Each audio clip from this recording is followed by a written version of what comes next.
Now, a Hutch's weather update with Chief Meteorologist Hutch Johnson, brought to you by Robert Gibb and Sons. And hello, everybody. Good Sunday afternoon. Another severe thunderstorm warning has been issued by the National Weather Service office in Grand Forks for the Spirit Lake area. We're going to cover that storm for you right now and get down on it and let you know what the risks are. We are also seeing a developing area of thunderstorms out to the west of you in the Jamestown area, west of you folks in the Wishick area. And we'll have an update on that as well. So this is primarily for the severe storm that has been warned for, that is making its way to the north of the Carrington and New Rockford areas, seeing some activity move just off to the east of you. Now, this is the same storm that prompted the warning from the National Weather Service office in Bismarck. It waned in intensity, and then boom, it fired back up. But notice this, the latest scans, and I'll just tell you, call them like I see them, we did have some reds in here with the indication of some sizable hail with this cell as it was moving between New Rockford and Cheyenne. You see that right here, right over Highway 281. It increased in intensity, and now it looks like the cloud level reflectivities that the radar is seeing are dropping a little bit. There is still a risk for 1-inch diameter hail. There is still a risk for this storm to be producing some gusty straight line winds. Let me give you the motion vector of the storm. It's moving, 60 mile per hour winds, wind gusts, and 1-inch diameter hail are the main threat. It's moving northeast, not east. It's moving northeast at about 35 miles per hour. It is going to be making its way up and into the Warwick area right now. And again, here's the latest scan. This one just in. At 2:12 Central Daylight Time, the reflectivities are even a little bit lower than they were before. So this storm is apparently losing some steam here as it makes its way towards the Lakota area to the north and to the east. And that's right along that Highway 2 corridor. Ashley, good to have you on board from Otter Tail. Watching from Park Rapids, good to have you on board, Cheryl. Thank you so very, very much. Now, here is a look at some other storms. This is a warned storm. The environment today has been maybe limited a bit because of all this gray, hazy skies and cloudiness that we have across the area.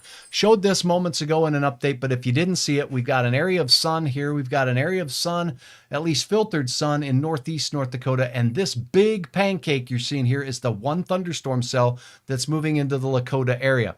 There's this line, though, developing just down to the south. Right here, you see that little line starting to form?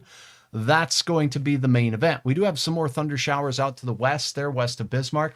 Nikki is asking, what is the weather risk for the I-94 corridor, Fergus Falls, Alexandria, later this afternoon around 5? It looks good. It's going to be a long time before we get out into that area. Let me show you the radar here a little bit closer to the Fargo area, Wahpeton, Breckenridge. There are showers out there. Whoops, let me pop the radar up here for you, Nikki Nelson, and get you caught up. These are garden variety showers out here now. They're not severe. The main event is going to be very late before it moves into Fergus Falls. I'm talking well after 5 o'clock, the way it's looking right now. So the I-94 corridor between Fargo and Fergus Falls and between Alexandria and Fergus Falls looks to be pretty quiet until later this evening. That's because, well, we've had all of these showers developing over southeast North Dakota move up here, and they really limited our heating today. And that's limited some of our thunderstorms. But I showed you just moments ago, there's this area right here, and Hutch is going to get his favorite pencil out. Let me see, I'll use a orange pencil. This area right here has some sunshine shining through. And when the sunshine's shining through, it's going to heat up the ground, and that's going to heat up the air, and it's going to, hot air wants to rise. It'll add a little bit more lift or oomph to the atmosphere. So I'm watching for any storm development in this area to potentially be strong.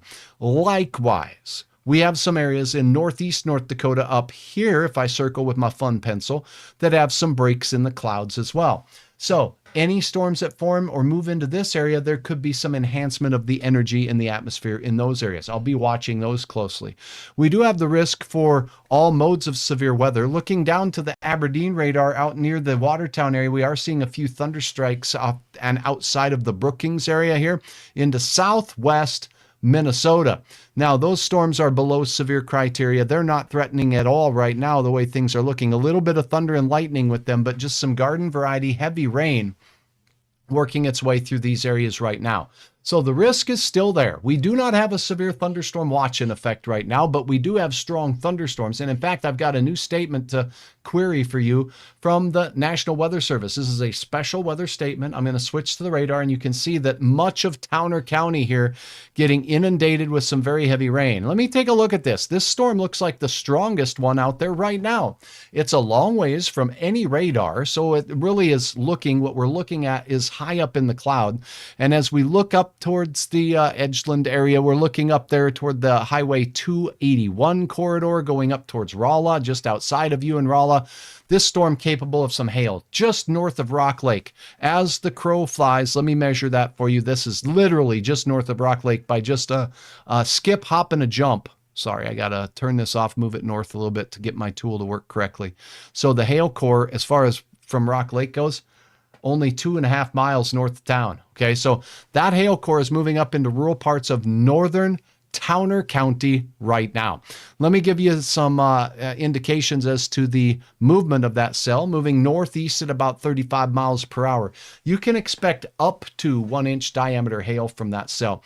Now, our friends in Canada have issued some severe thunderstorm warnings for these. The criteria is different between the United States and Canada on what a severe cell is.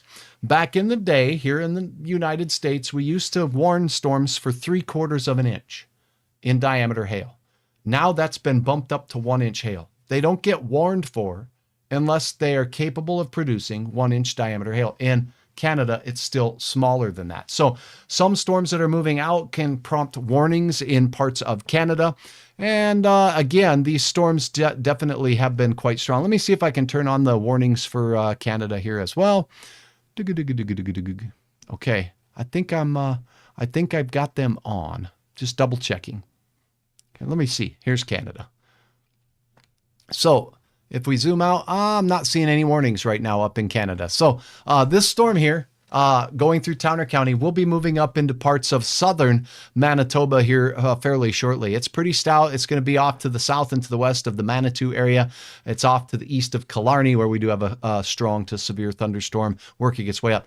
This Stutsman County storm here, this one is on that side of strong. Simon, good to have you on board. Mary, thanks so much. Simon saying, I'm thinking near St. Cloud it will be heavy rain. I think you may be right. By later tonight, things are looking like that's what we're going to expect. Appreciate your questions and your comments right here on my page, and I appreciate what you're doing as well by reporting to me what you see. I'm going to take a look at a camera with you right now so we can look at this storm that's in Stutsman County. It is growing in intensity. So if I loop the last half hour of data, you see the darker reds are increasing. This is just off to the north of Medina. Woodworth area here. As the crow flies, let's see how far that is north of Medina. The heaviest core of the hail and rain looks to be only about 8 miles north of the interstate there, north of Medina, moving into the Woodworth area. Now, the National Weather Service in Bismarck is responsible for this county here. It is an increasingly strong storm. Let's see about the spin in the atmosphere. There is a little. There's a little reds next to the greens there. Not strong, not particularly strong, but certainly there is some. So let's check in on what we can see. Thanks to our friends at the Department of Transportation. There's a few cameras out in that area, and I'm going to pull those up and we're going to take a quick peek together. How about Pennington County, Minnesota? Mary Lou, I'll get to your question here momentarily. Let's take a look at what we have going on here with regards to the cameras in western Stutsman County. So I'm going to zoom out there right now and take you. This is something else that Hutch has the power to do at any time, and it's fairly nice to be able to look at the skies. Now you're looking at Medina I-94, and you can see these cloud bases out there. There's definitely some cumulus clouds forming, but those aren't particularly the strong ones. I think we need to point to the north, and that looks like that's where we're pointing there. So there are some dark skies north of the Medina area. So we do have a camera right there in the lunchbox of where this storm system is, and that's good to know. So now let's take a look at this storm from a different perspective near Pettibone. Oh, that camera's out to lunch. So now let's look from the west. Oh, that camera's out. Hutch is having bad luck with these cameras. How about Bowdoin? Okay, Bowdoin, look at this. Seeing some clouds and some showers and thunderstorms. You are definitely seeing some development in the skies, and you've had a heavy shower move through the area there as we look around the area. So there are some some storms that have passed through. And now if we look in near New Rockford, where that storm was just moving through, definitely some dark skies there. Trev is asking about Kindred, not so much the first round, but the coming second round. Yeah, and the later evening ones could be strong, and southeast North Dakota, including Kindred and areas south of Fargo, will have some more energy in the atmosphere. I agree with you, Trev. I do think the second round will have a better chance. The ones we're seeing form right now out to the west. Okay, so the New Rockford area storm, that's darker skies there. We definitely have some wet. Look at the fields just inundated with rain there from the very wet weather we've had. Again, these cameras are more aimed at the road surfaces than they are at the sky. As a meteorologist, I like to look at the sky, but if you want to look at roads, well, I'll tell you what, it's important in the winter to have these pointed at the roads so we can look at road conditions. All right, we're traveling on Highway 2 heading east by Rugby now. What will we run into? Let's look at what the camera's showing, and tell me if this is what you're seeing there, Trees, because heading out in that Rugby area here now, we're going to, here's a camera in Rugby. We do have some showers and some storms. There are dark skies up in the Rugby area. We have a strong thunderstorm statement from the National Weather Service in and around that area. These are some particularly funky looking clouds right here. Those I like to call scary looking clouds. See how pokey they are and just ominous looking in the skies? That's what's going on in Rugby right now, Trees, so you get a little bit of a look. Now I'm going to look at the radar up there because you're going to be heading into that general direction. And I'll put this up on the camera for you to see. There is a strong thunderstorm cell moving out of the area. Here's a look at the radar. Let me pull it up for you right here. So if you're traveling in towards Highway 2, you got the Devil's Lake storm that's forming right now. This one just is an intensifying cell and moving into Devil's Lake right now. It's non-severe, but it's increasing in intensity. If you're driving up towards Rugby, you got a couple of cells near you. You're in the Clear and Rugby area, and this storm system here is very strong. This one could be capable of some sizable hail north of the, looks like Crocus area there, north of Highway 281, north of Highway 5 and along Highway 5, right near Rock Lake. These pink cells are indicating 1 to 2 inch diameter hail from this cell. That's a pretty strong cell. I'm going to look at it for spin, although it's a long ways away from the radar. I'm not seeing any concerns with spin in this particular cell at this particular time. But because it's so far away from the radar is looking at the top of the cloud or a higher up point in the cloud. So the spin isn't often as strong there. That's a strong storm. It's moving up north of Rock Lake, through Rock Lake. Now, are you in Rock Lake? Do you have a report for me? Get the ruler out, measure some hail, and here's a quick look at some of the guidelines for that for you. I've prepared this. The National Weather Service has prepared this, but if you don't have a ruler, the ruler's the best thing. Find the largest hailstones, measure the diameter across the largest section of the stone. So we don't want the narrow section because sometimes they're not perfectly round. Sometimes they're egg or oblong. Measure the longest part of the largest stone so we know what the storm is capable of producing. So again, a quick look at our radar up here. We have a strong storm in and around the Rock Lake area. I think it's even stronger than the warned storm for those folks in and around the Spiritwood area. This one has 2 cores, 2 hail cores, one moving to the international border now and another one moving into Rock Lake. And it's 1 inch diameter hail potential or very close to it. So this one is on the threshold of severe right now. Devil's Lake, we have this cell just north of, the southwest of Candu. This one's capable of some hail up to around 1 inch in diameter. This one will be moving near Candu. Notice how this line says, nope, it's moving straight north. That's because it's just developing. Our motion, our storm motion is this way, right towards Candu. If you are in Candu, this cell with the hail, well, there's 2 cores here too, one up and one down. This is about 7 miles from you. This one is moving in that general speed of about 35 miles per hour. So I'm going to tell you in Candu, you have a cell here capable of some hail approaching your area. I'm going to use a speed of about 33 miles per hour just to beef it up a little bit to give us some time to prepare.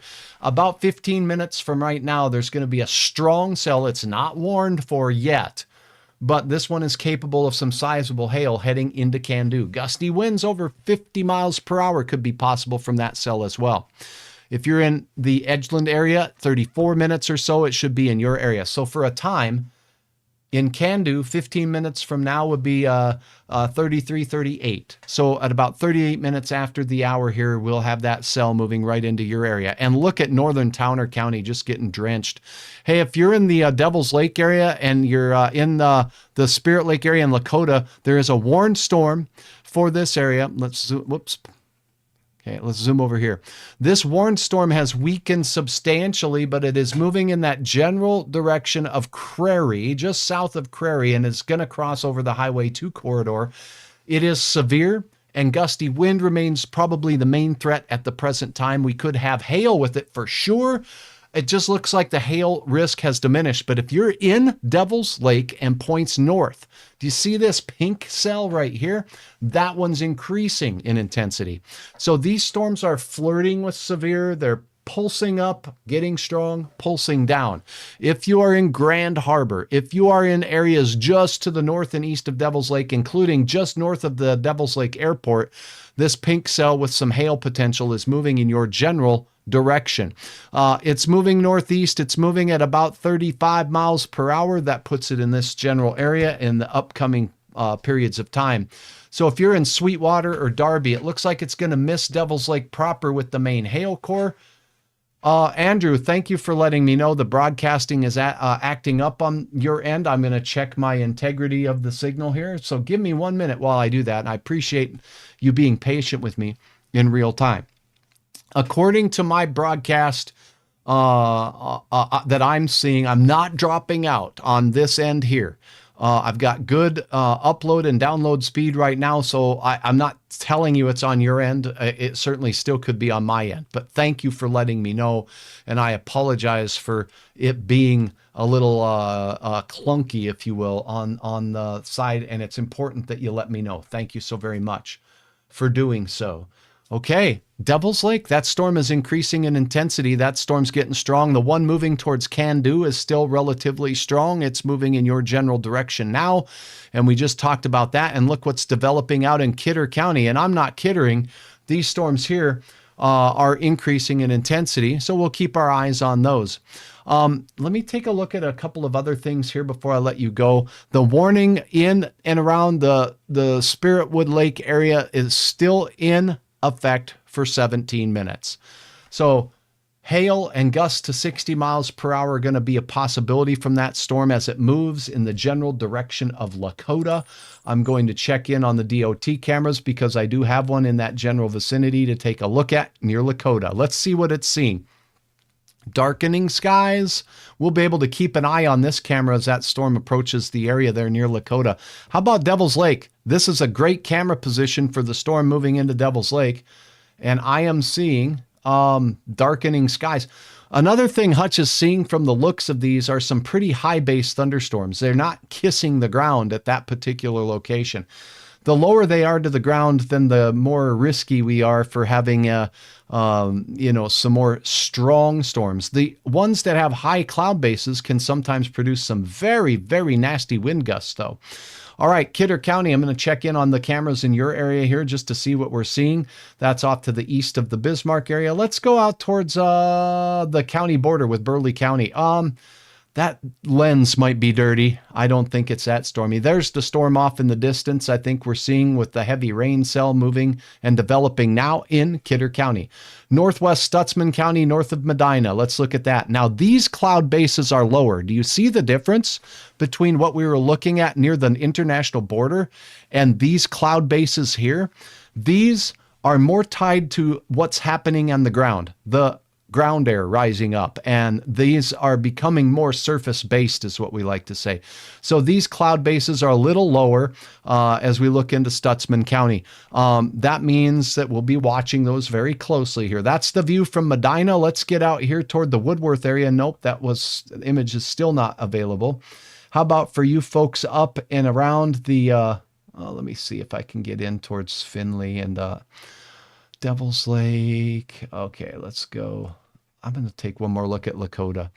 Yeah, there are some dark clouds out there. Those cloud bases may be indeed pretty low as well as you look out towards Lakota. That's the storm moving that had the warning on it in the Spirit Lake area heading your way. So again, these storms have have the potential to become severe today on this Sunday. A lot of folks out across the region celebrating graduations in Devils Lake, in Grand Forks, in Fargo, West Fargo, likely Valley City, and portions of eastern North Dakota. All you high school kids, congratulations. It's a big day. Stay weather aware. Right now we have one active severe thunderstorm warning. We do have some more forming down to the west of the Jamestown area. This is the main event. I'm going to give you a quick look at the forecast so you can time these out in case you missed it on an earlier broadcast. Coming in great, and Holly says, Gary, thanks for the update. Thanks, Deb. I appreciate it. And Brandon, thank you for joining Fargo Moorhead. I'm going to get you the timing now. Let's go to the hour-by-hour forecast. This is a rapidly updated model. So we're going to pull this up, and we're going to let it load up here. Give it one. Oh, it's loading the good one. This is the newest model run. So let's see if it's out to lunch already or if it's going to join the picnic. Thunderstorms forming, Kidder County, Devils Lake Basin. This model in the first couple of steps and first couple of forecast periods is looking pretty good. This is off to a good start. Hutch likes what he sees. Now, as we go towards 5 p.m., the thunderstorms are approaching Grand Forks. So 5 to 7 Grand Forks, still nowhere near Fargo Moorhead, according to this model. Storms moving through central South Dakota as well. I do believe our morning storms that we had and the clouds that they produced really saved us from more energetic storms, more potent storms this afternoon. So that's a good sign. If you have a party in Fargo Moorhead and you're celebrating your graduate, first of all, congratulations. The storms move into northern Cass.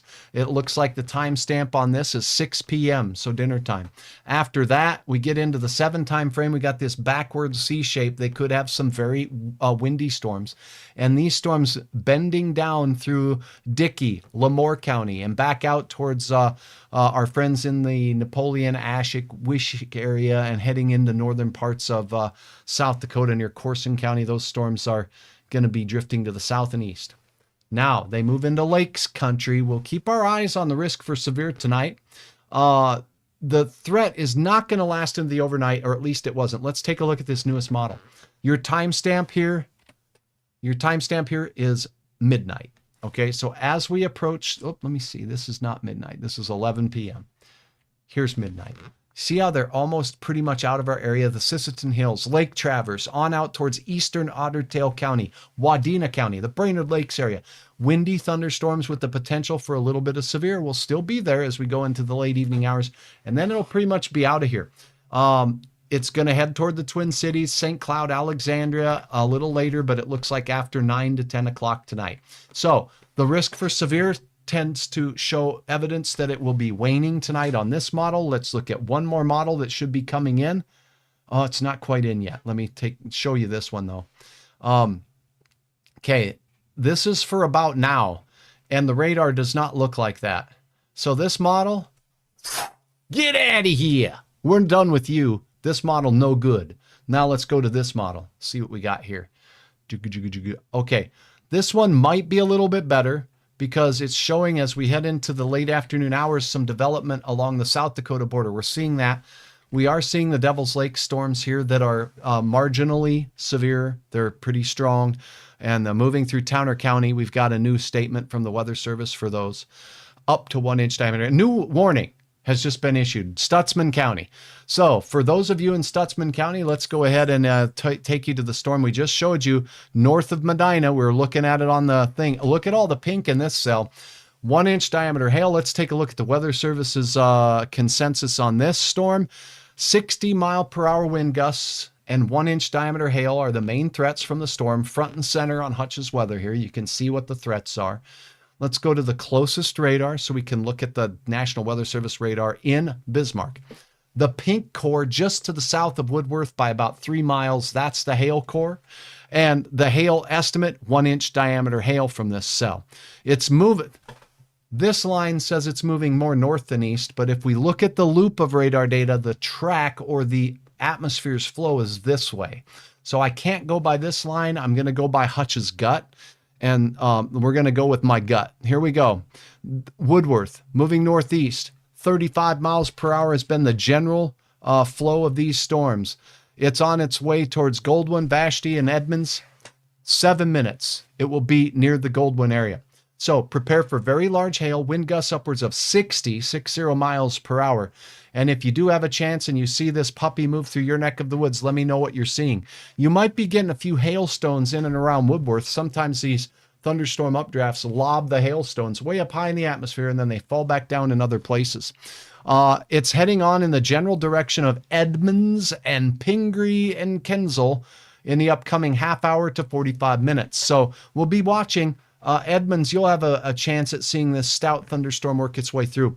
Are there other risks with this storm? I'm going to take a quick look at the velocity, and the National Weather Service is doing the same thing. Yep. Look at this. See the greens are immediately next to the reds on that? That is a spinning thunderstorm right there. And that is what we would call a couplet. It's not terribly strong like we would see in Oklahoma or Texas, but it's strong nonetheless, and there is some shear in that particular storm. Right here, just south of Woodworth, I'll give you a measurement. So straight south of Woodworth, I've got what looks like some spin in the storm. It's 6 miles south of Woodworth.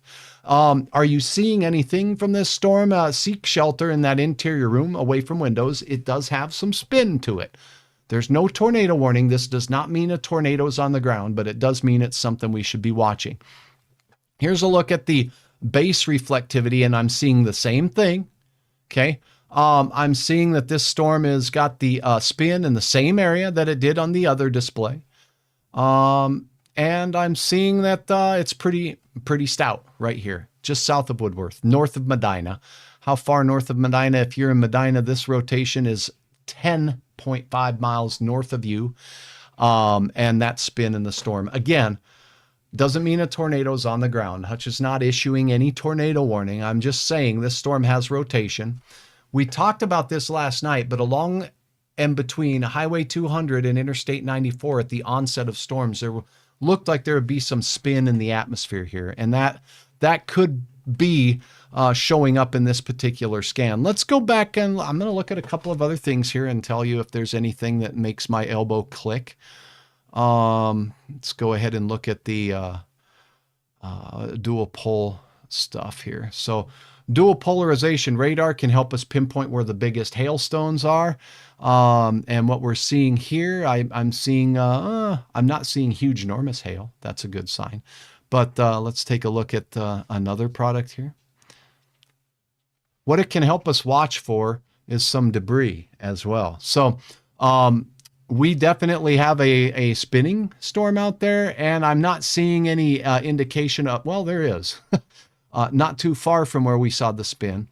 There's a few pixels right here that are showing some evidence that there may be something highly different up in the air. That's what that kind of means. So I'll be watching this very closely as we continue to monitor the storm. There has been some evidence on this particular storm in western Stutsman County, just south of Woodworth by about 8 miles, just north of Medina by about 10 miles. It's moving northeast at 30 miles per hour. It does have a hail threat, and there is absolutely some potential for some 1-inch diameter hail from that pink cell. Notice behind it down here in Kidder County, just north of Steele, there's another stout storm developing. So if you were with my coverage just a little bit earlier, we talked about this area having a little bit of sunshine, and that sunshine can make the big difference on whether these storms become strong to severe. This is the area I'm watching because there was some sunshine shining through, and that is indeed what's going on. The warning for the Spirit Lake area and the storm moving towards Lakota has been allowed to expire. Devil's Lake storms are moving through, and these storms moving northeast at about 35 miles per hour. Let me get to a closer radar. The Mayville radar is a little closer. There we go. So this is what's heading towards Lakota over Devil's Lake. Now, not as many pinks, so that would indicate less prone for huge hail, but there is hail in these storms nonetheless. And we can take a look at what the radar is estimating, by the way, by looking at Hutch's information chart. There's an 80% chance that this storm could create some hail, and it's under a 1/2 inch in diameter or so by the time it reaches the ground. So the hail risk from that is, it's not insignificant if it hits your garden, right? But it's not the kind that typically damages roofs and cars.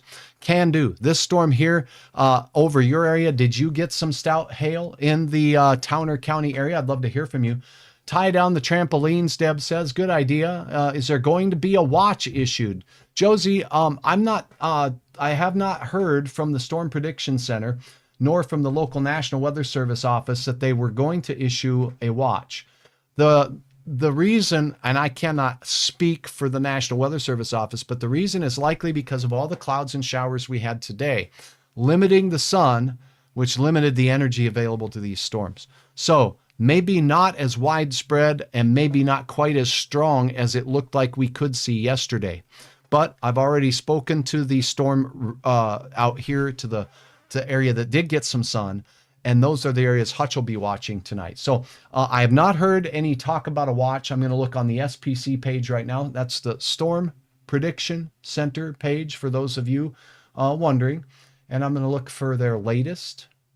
They did issue a watch in Texas, but not for our particular area. No discussion on a need for a watch for this area at this particular time. So the feeling is we're not likely to see widespread severe, just hit and miss severe. And maybe, unless the heating that we're getting now this afternoon really causes these storms to take off, maybe there will not be a watch issued.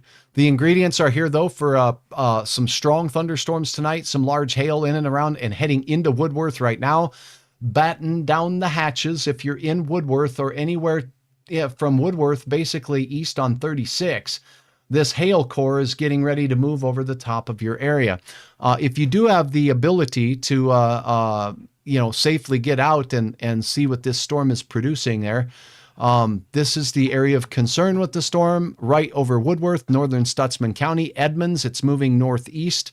It's moving at about 35 miles per hour. Don't pay attention to the little white line there. That's kind of wrong. It's going to be heading more towards the Edmonds area. It's going to, 2-inch diameter hail. It just got bigger. Did you see the old number 2 come up? This hail core is intensifying. So let's look with Hutch at where the hail is and what we can see as we scan up through the sky. So I'm going to look at reflectivity, but I'm going to look at a higher tilt, looking higher in the sky. Look at this. This is higher in the sky, and we're still seeing pinks. This storm is so strong, it's lobbing up hailstones very high in the atmosphere. Let's go up to the next level, tilt 3 in the atmosphere. Wow. Still pinks up even higher in the cloud with this particular scan. Let's look at the reflectivity and let's go to tilt 4. Still pink. This is looking very, very high at the cloud top, and we're seeing pretty good sized hailstones up high, which increases the chance of big stones making their way down to the ground with this particular storm. So this by far is the strongest cell. I did point out that there was some spin showing up with this particular cell as well. Sorry, while I analyze a couple more things. Let's look at where the hail core is, see if we're seeing that hail core on the dual polarization product here. So this is a product called correlation coefficient, and the radar beam sends out a horizontal oriented pulse and a vertical oriented pulse. And if we have oblong objects like raindrops or kind of pancake shapes, we get different intensities back at the radar site. So we get highly different intensities from raindrops. Hailstones sometimes are more round, and if they're very round, we get a lower value. So we would expect to see where the larger hail is, some grays or maybe even blues with regards to this. There's some blue pixels in here in and around the Woodworth area on that, and that's likely where we're getting some of the hail making its way in right now. This is a little bit faster than some of the other products. It updates faster, so I can see in a little bit better timely fashion as to where the hail core is moving. Now we're looking at a product called differential reflectivity. Are they different? Where we see highly different vertical versus horizontal energy levels there. We're looking at some more raindrop type stuff, but where they're more alike, then that might be hail. So see all the gray near Woodworth here? This is the hail core, right where the 2 is stamped, and it's confirming what we're seeing on the other side. There was some spin with this particular storm. Let me see if the spin is getting stronger. Do you see the greens and the reds here? So the red is motion towards the radar. Let me make sure I'm looking at the right radar. This is the Mayville radar. The red is motion away from Mayville. The the green is motion towards. So there is some tight spin moving towards the area here. This does not mean a tornado's on the ground. It means this is a dangerous storm. I would seek shelter in the interior room, and I would get to the lowest level. This one is putting some spin up, and it's been pretty persistent now over the last couple of scans. So here we go. It started with a little bit of spin right here, and it's still showing up here. Now, again, this is far enough for the radar where this spin is showing up in the cloud. It's not telling me what's dropping out of the bottom of it. For that, we would rely on storm chaser reports, and I'm going to take a look and see if we've gotten any reports from my friends out of the Bismarck National Weather Service office. Okay, Storm Prediction Center says just issued a discussion moments ago. Okay, so there is I think a small chance, local risk for hail, strong gusts, weather watch issue not required, it says. So they're likely not going to issue a watch in our area. Latest scan just in, you see how the colors got less bright? The spin just got a little weaker at that particular level of the storm. So Hutch is watching this storm moving towards and just south of the Woodworth area with the spin, but it's moving into Woodworth with the hail. If you do have a report to pass along, I appreciate it. Busy day for Hutch. Bonnie, thank you. Just trying to do my best to keep you informed. I know a lot of people have outdoor plans today, and I want you to stay armed with information. What about Carrington? All right, so if we look out towards Carrington, this cell is going to stay to the south of Carrington at this particular time. So the movement, as I grab my pencil here, let me see if I can pull that back out, is moving northeast like this. So this particular rotating storm with the hail core is just going to stay south of Carrington the way it looks. It will be moving into western Griggs and southern parts of the Eddy County, or excuse me, Foster County area there. So we definitely do have some areas south of Carrington that'll have a chance at maybe some of that heavy rain and hail. That's what it's looking like with this particular storm. What radar location is used for Dickey and Lamore County? You're kind of in radar no man's land. So if you look at Dickey and Lamore County right here, there's a Bismarck radar and there's the Mayville radar way up over here. So they are both about equidistant. Let me get you a measurement as the crow flies here. Kind of a very good question. Let's see, this Dickey County, central Dickey County, central Lamore County rather, is 109 miles away from the Bismarck radar. And this county is 95 miles away from the Mayville radar. So the answer to your question is both. I use both. And there's an Aberdeen radar just south of you guys here too. And sometimes that's closer to Dickey County. You see this? So the Aberdeen radar here is significantly closer. You do have 3 radars within 70 miles to 100 miles of Lamore County, and the Dickey County area is a little bit closer to the Aberdeen radar for sure. So that's a great question. All right. This Jamestown area storm, this Stutzman County storm, still showing some signs of spin, still showing some evidence of some very large hail as we look at the latest velocity on this storm, as we look at the latest reflectivity. That reflectivity is moving right into Woodworth right now. So I'm interested to see what you're getting in the Woodworth area with regards to hail. I'm going to go to the DOT camera here and kind of take one more peek at this storm as it's moving into Woodworth, northern Stutzman County. And I'm going to see what we got here. Okay, there's Medina. That's a little north. The Pettibone radar was out, or the camera was out there, so I can't see anything.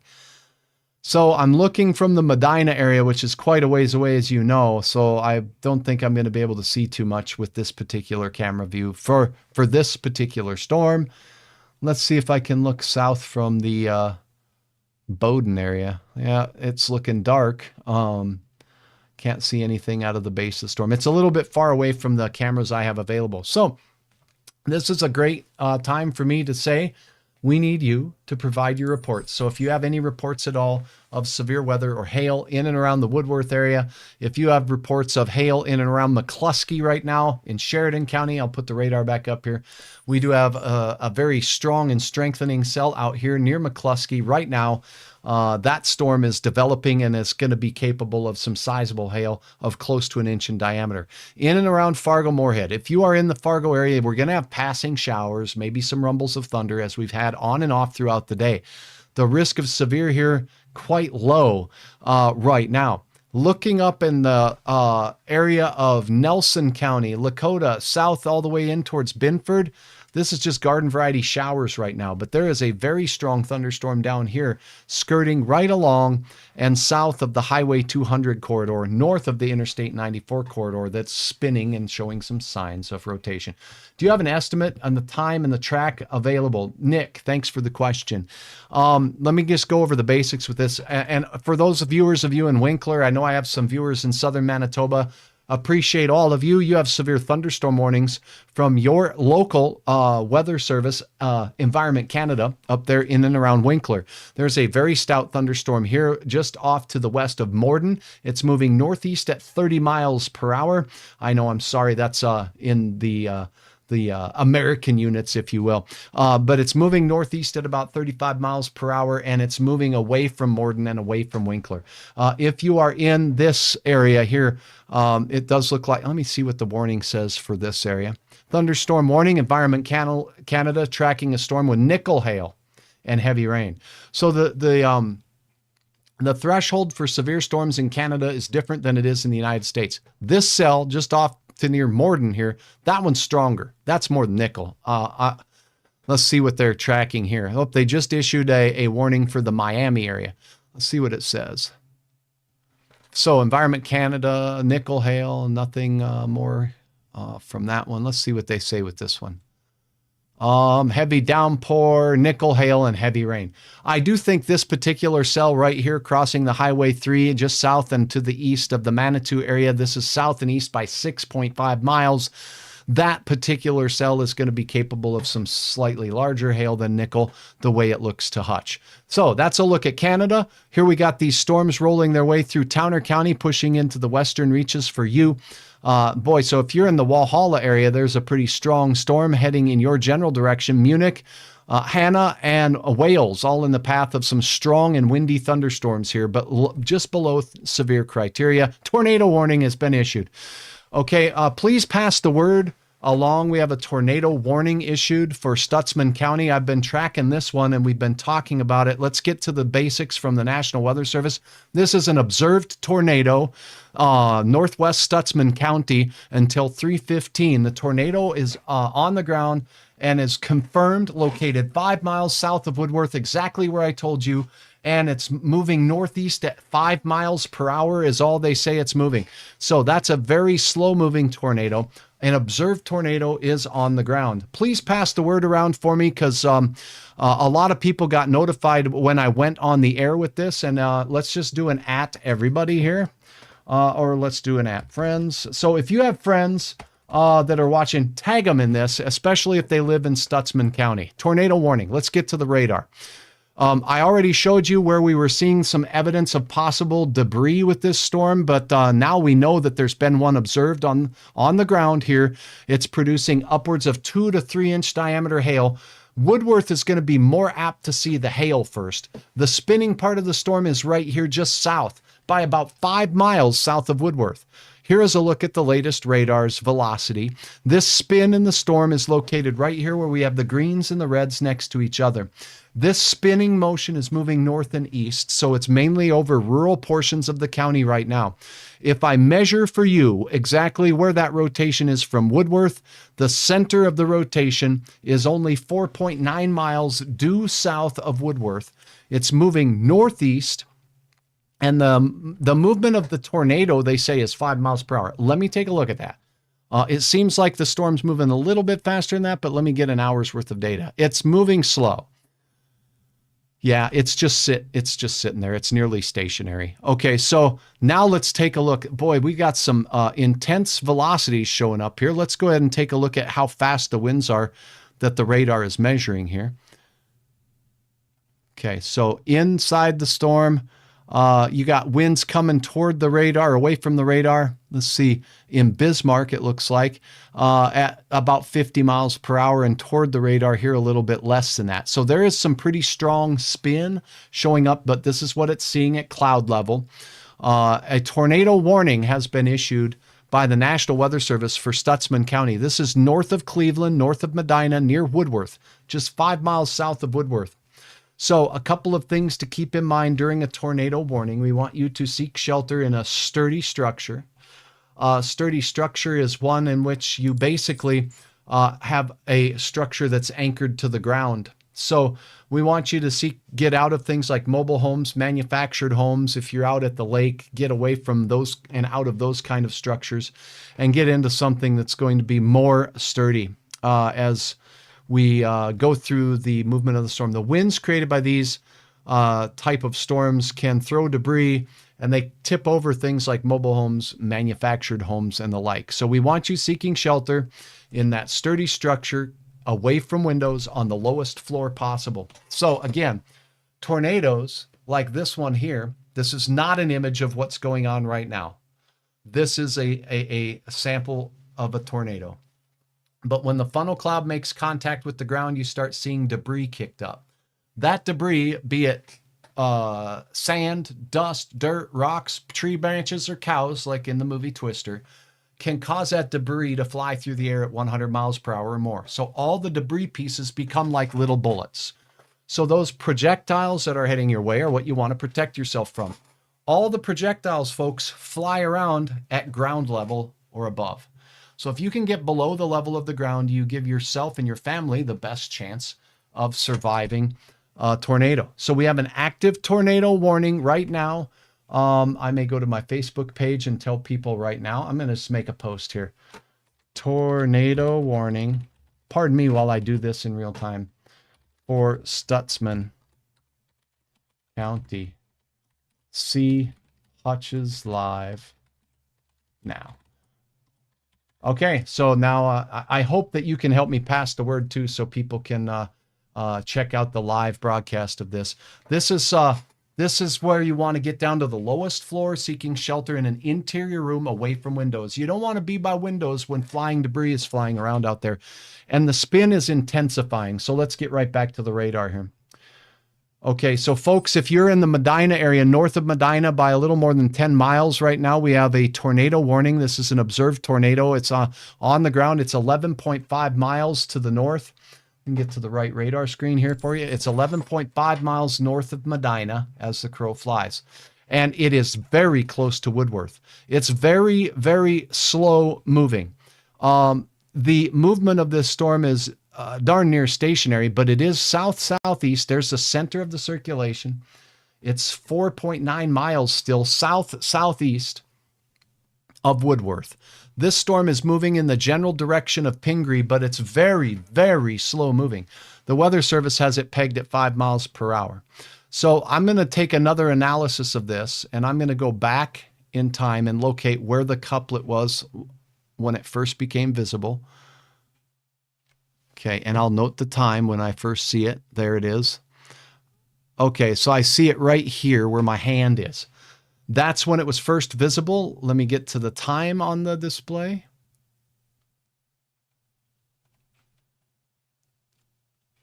Okay. Doing some analysis here, so. Okay, so the time on the display here is 2:31. So let me go back. 2:31. Moving east. There it is. Boy, it didn't move very far at all. That 5 miles per hour is probably about right. 5 to 10 miles per hour, moving northeast. So now we're going to put in for you a look at where this rotating part of the storm is. It's not moving through Woodworth. If you're in Woodworth, you're in the tornado warning. You're getting some hail potential there big time. Do not be driving south. If you have folks driving south, this is what storm chasers call core punching. If you drive south, you're going to drive through rain and hail, and you could end up right smack dab into this tornado. You won't see it. From the south in Medina, you may have a view of this puppy on the ground where you can see. So again, if you have a photo, if you have anything like that, this is a dangerous situation, and this is a pretty strong, evident couplet of this storm working its way to the north and east. It's only moving east-northeast at 5 miles per hour. Here is a look at the track of the storm. It's moving in the general direction of Pingree right now, but it's only moving at 5 miles per hour. I'm going to give it a 10-mile-per-hour speed. Why? Just because. I'm giving it a 10-mile-per-hour speed because tornadoes can sometimes increase in velocity. There's according to this, all rural folks in between. So let's go over where this is. It's going to take 100 minutes to reach Pingree. Let's hope it's not on the ground that long. It will be crossing over, oh, pardon me. It will be crossing over the Highway 36 corridor. It will be crossing over the Highway 42. No, I'm sorry. The county line. This storm is going to be moving right into the central part of northern Stutsman County in rural areas. So that's good news. Can we see it? Does anybody have evidence of this storm? I wonder what's going on here. I think my computer is doing something funny. So let me make sure. I hope my stream is going okay for you, and let me know if you're seeing everything loud and clear here. Something happened and it just started opening a bunch of wind. So is the tornado moving at 5 miles per hour, or is the entire storm system? No, it's just the tornado. This little area here where the spin is, reds next to the greens, that is where the likely area of the tornado is. On the ground, it could be a little bit off of this. So just keep in mind, this is where it looks like it is above the ground where we can see it on the radar. This is looking at it from Bismarck. Here we'll switch the radar over and look at it from the Mayville radar, and it looks like it's a little closer to Woodworth, where the rotation is being picked up. So this is showing spin with this storm at both radars. The tornado is moving at 5 to 10 miles per hour to the east-northeast. It's moving directly toward Pingree, but it is a long ways away from Pingree because of the rate of speed that it's moving. I'm going to go back to the National Weather Service page here. Confirmed tornado south of Woodworth. Got photo from public. Said it became rain-wrapped again after the photos were taken. That's the latest information I have from the National Weather Service office.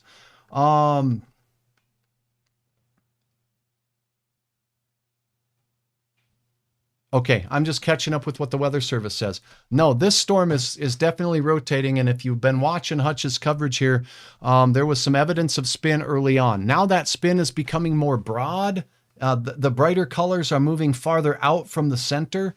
Let's take a look at and see if we see something called well, let's just see what the velocity shows and what okay. So the rotating part of the storm is right here. There's one hail core moving over Woodworth or very close to you now. It's nearly stationary.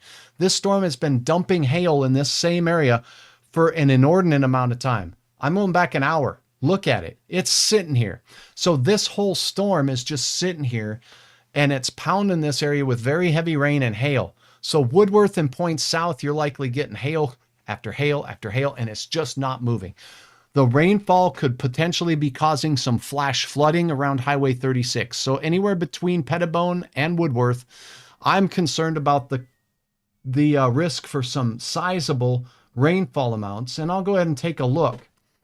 Thanks, Jody. Appreciate you. Lauren, I hope that answered your question. Let's go ahead and take a look at the rainfall estimates over the last hour with this particular cell. And look at this ridiculousness. Now, hail can throw that off. But we're looking at rainfall amounts in this area of 2 to 3 inches of rain, 4 inches of rain. So again, I would anticipate the potential for some flooding in rural areas of Stutsman County right along Highway 36. So the rainfall estimates are redonky-donk with this storm because it's sitting still. This whole thunderstorm is sitting still. If we look at the big picture of our area, we have 2 more warnings to get to you about. So Hutch wants to let you know. These storms, as we talked about yesterday on Hutch's Weather, and these storms that we are talking about right now are forming in that area where the sunshine destabilized the atmosphere. We have big hail over the Woodworth area now, and a tornado that has been observed on the ground on this storm. Here in south central North Dakota, 2 new active severe thunderstorms warned for. One for 1.25 inch hail and 60 mile per hour winds. And that's for your area just off to the west of, well, let's get you in here. Okay. So let's take a look at the text from the National Weather Service office. This is for Logan County for 20 mile per hour movement to the northeast. So you can see the difference in movement of these storms. This one's moving. That sucker in northern Stutsman County is just sitting there and spinning. And it's been spinning for the better part of 45 minutes, and it's dumping heavy rain, flooding concern, huge hail over 1 1/4 inches in diameter, possibly up to 2 inches in diameter. And then there's the tornado that's been observed as well. Good afternoon, Paula. Good to have you on board. Active tornado warning, a couple of thunderstorm warnings that have been issued for south central North Dakota, Logan County. Getting you in a little bit closer, let me show you the radar that's closest from Bismarck or Aberdeen. Let me take a look at the regular radar reflectivity. Here you go. So this storm also has this little peanut shape to it, this little backwards hook right here. Is there spin with this storm? This is from the Bismarck radar. It's not too terribly far away. We should have a pretty good look at this storm. For you folks in Logan County, this is southeast of you in Napoleon, just north of Wishick by about 15 miles the way it looks to Hutch's eyeball. The velocity. Yep, there is some broad rotation. It's not tight like the storm in Stutzman County. This is broad rotation that could be getting focused right here. Yep, right here. So there is spin in this storm as well. There's no active tornado warning with this storm, but it does have a huge hail core with it. Thank you all so very much. I hope that the broadcast is going good. I'm going to check my streaming integrity here. It looks like I'm good. Let me know if you have any problems. Again, I sure do appreciate your feedback. Again, if you have or know of someone who has witnessed the tornado warned storm up in Stutzman County, have them post a picture here on Hutch's Weather. I appreciate that. Deb, thanks for tuning in. There's another warning out by Ashley in Zealand here. This is for 1¼ inch diameter hail, and we're talking 60-mile-per-hour wind gusts from this one as well.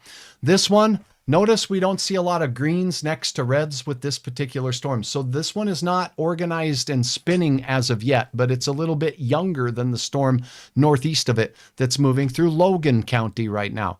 So I'll go back to the velocity or to the regular reflectivity display. You can see the hot pink colors there. This is north of Venturia. This is north of Zealand. How far north of Zealand? It's 10.5 miles north of Zealand, moving northeast.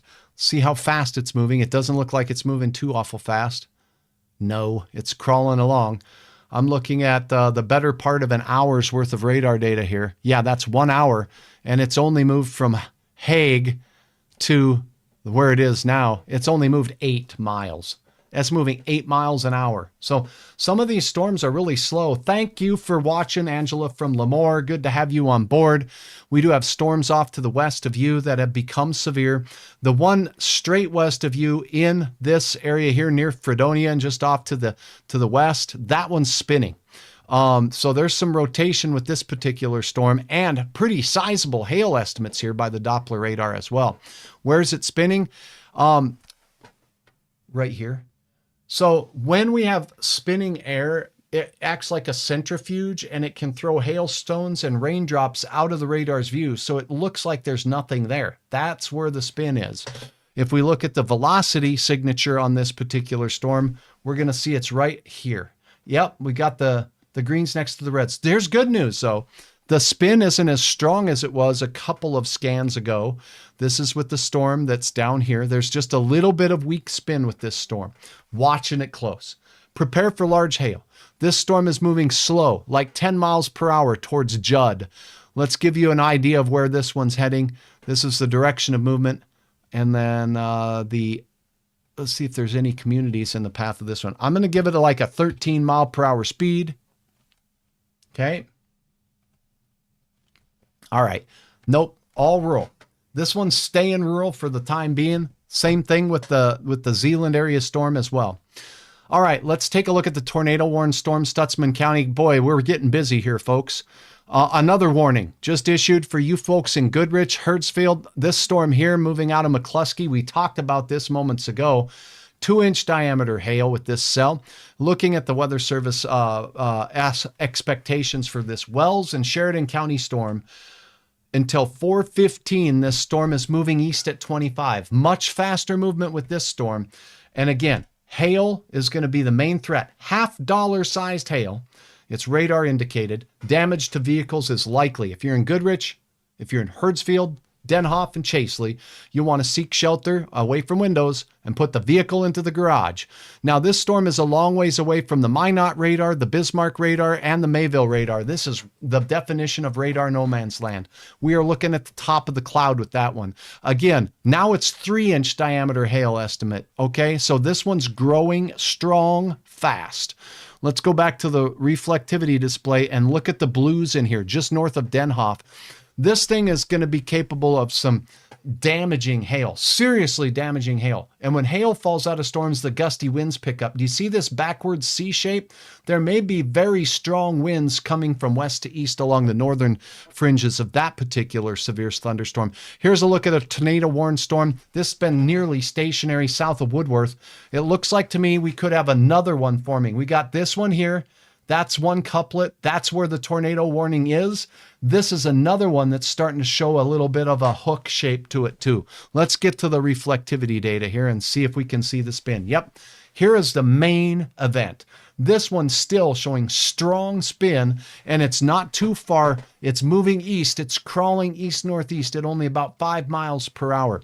Luckily, it's staying over rural counties, but if you live anywhere on 42, you may even be able, it became rain wrapped according to the person that observed this storm. The National Weather Service did say they got a picture and a photo of it.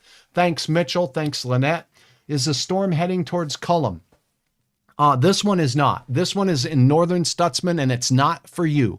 The one down south, though, if we look down in the Cullum area here, yeah, we've got a couple of storms that'll be skirting your area. So as we zoom on in, I'm not seeing that storm is really going to impact you as well. There are storms in and around your area, however. So, Lynette, it's a good idea to keep your eyes on the skies. But right now, we got one producing monster hail up here, crossing out of Sheridan County, heading into Wells County, and that's in the Herdsfield area. We got a tornado-warned storm where we got this stationary spinning thing, and it's sitting there like a top. It's continuing to show signs of spin. It's continuing to show very large hail near and south of Woodworth.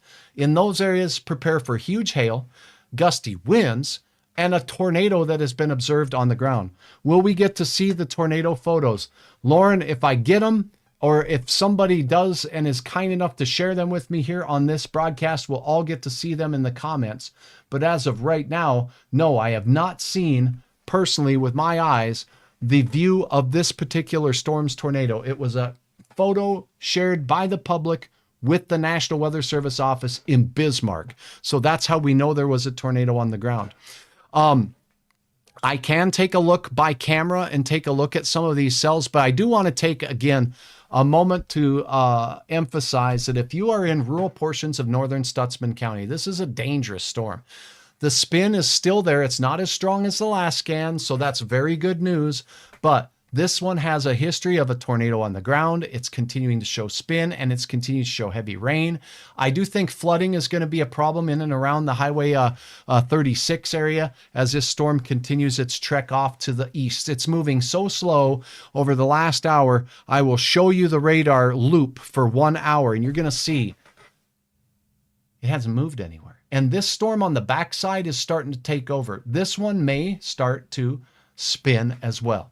I'm watching all of this very closely, and that would mean that the tornado from the second storm, if one does produce, that it too could pass over similar areas. Let me look at the base velocity here and look and see if that second one is spinning. Yeah, so we've got the spin of the original storm just southeast of Woodworth right here. Still evident, a little less organized. Still evident.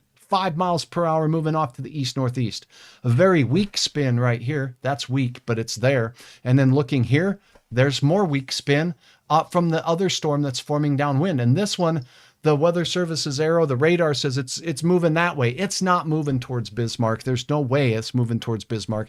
It's just forming. It's called back building toward the radar, so it makes it look like it's moving the other way. This storm is stationary to slowly moving east, and that's what that storm is doing. If you have any observations to let me know, thank you so much. Stephanie asking about Grand Forks. Yeah, I'll update you with the forecast now here too. 3 or greater inch diameter hail from this storm and rapid spinning now near Goodrich. This storm's rotating very heavy too. It's a long, long ways from the radar. Let's get to another radar site here. I think the closest radar may be Mayville, Minot rather, Deering. I'll take a look at that. This doesn't show me spin. It shows me rolling. That's different type of spin. Let me see what the Mayville radar shows. Trying to get information here from all channels. Okay. Yeah, so here we go. We've got the spin from the Mayville radar is there near the Goodrich area. That one is still showing some signs of spin. This storm here, moving from Sheridan County into Wells County, is showing signs of spin too. It does not mean a tornado's on the ground. It just means that there is a tornado, a hailstorm capable of 2 or greater inch diameter hail, moving east at about 25 miles per hour. And it does have some spin with it. New warning. It looks like an update to the tornado warning here. Ping pong ball sized hail. Tornado is radar indicated now. We don't have eyeballs on it anymore. The storm has become rain wrapped. It's still showing some signs of spin. The warning expires in 30 minutes. Notice the warning moved closer to Pingree, but it isn't in Pingree yet. We're watching this for you in Pingree. Right now, it's over rural parts of northern Stutsman County. Now, I mentioned that these storms on the backside are starting to show some signs of spin, and that does continue, so I'll keep watching that for you. Tornado warning. Central and northern Stutsman County, north of Cleveland, north of Medina, south of Woodworth, and it's moving east at 5 miles per hour. I'll keep you posted. Down south, here in southeast North Dakota, here's what we have. Thanks for tagging your friends on these. I really do appreciate it. Some people are not going to get notifications right now that Hutch is live because I've been live for quite some time now. So I appreciate you tagging your friends, particularly those that live in central and eastern North Dakota right now, northeast North Dakota. Someone just asked about Grand Forks. I'm trying to be as attentive to your questions as I can be with an active tornado warning. All of this activity in northeast North Dakota is strong, but it has for the most part stayed below severe criteria. It's moving east into the northern Red River Valley. This activity is a ways away from you folks in Grand Forks. It's moving east-northeast. How far is it? As a crow flies, it's 50 miles. It's moving at about 25 miles per hour. Look at the time. It says 3:13. By around 5:13 to 6 o'clock, I would estimate it being close to Grand Forks. Will it be severe? There's a chance. But notice everything on the north side, for the most part, not everything, I shouldn't say that way. Most of the stuff to the north side, not as severe. The energy in the atmosphere is down south where we got some serious sunshine. We did get some abundant sunshine showing up in parts of northeast North Dakota. And look at this puppy. Dresden, Langdon. This storm here is going to be capable of some sizable hail right on and north of Highway 5. The movement of this storm is northeast, and it's moving at about 25 to 30 miles per hour. It's had a persistent hail core. It is not at severe level. It's very close, though. So if this storm is moving into the Dresden area, Mount Carmel, Langdon, if you're watching from these areas, let me know what size hail the largest stones you see are. That would be very helpful information to pass along to my friends at the National Weather Service office. Okay, watching for your reports right here on Hutch's weather. We have an active tornado warning central and northern Stutsman County near Woodworth. That storm is moving toward Pingree, but it's moving very slow, 5 miles per hour. Watch out for flash flooding in that area.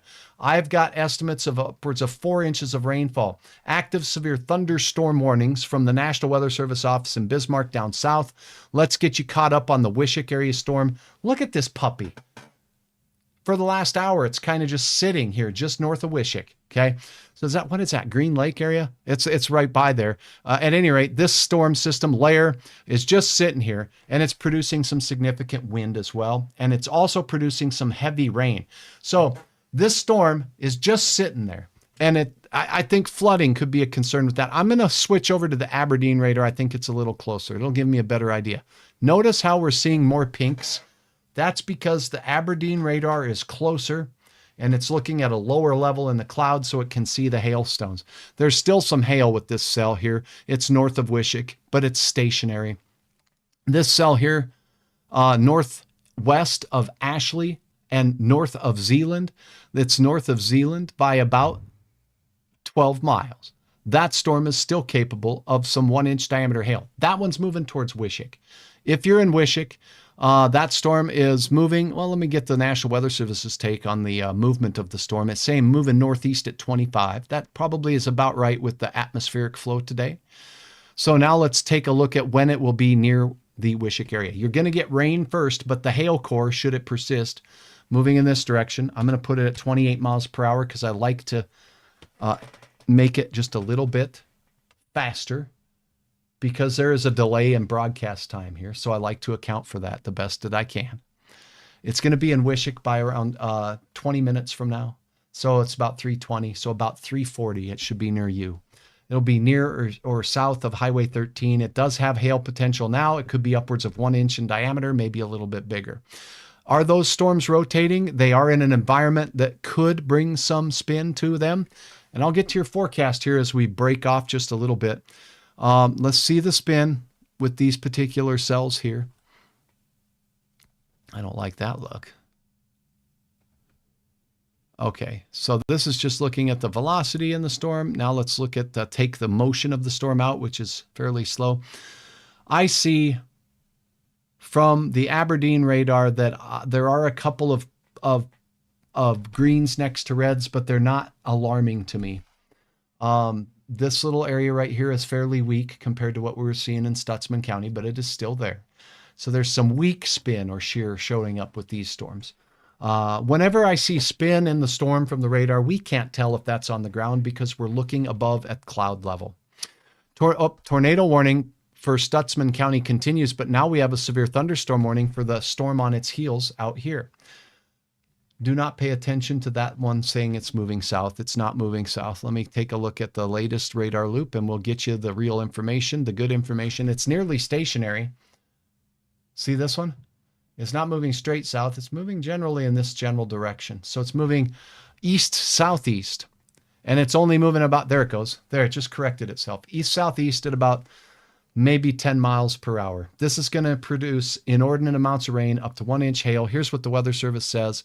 1.25 inch hail, 60 mile per hour gusts is what the warning is for. This storm is moving east-southeast at 10 miles per hour. It's got 60 mile per hour wind gusts potential. $50 sized hail potential. So where is that one moving? It's moving in the general direction of Cleveland, but it's going to be a long time because it's moving so slowly. So northern Stutsman County here, folks, is really getting pelted with some walloping storms. It's 15 miles north of Windsor right now, northwest of Windsor, I should say. And now let me take a look at what communities may be in the path of this northern hail core, moving at only 10 miles per hour. Sorry about that. Okay, so this storm will be near Cleveland in 92 minutes.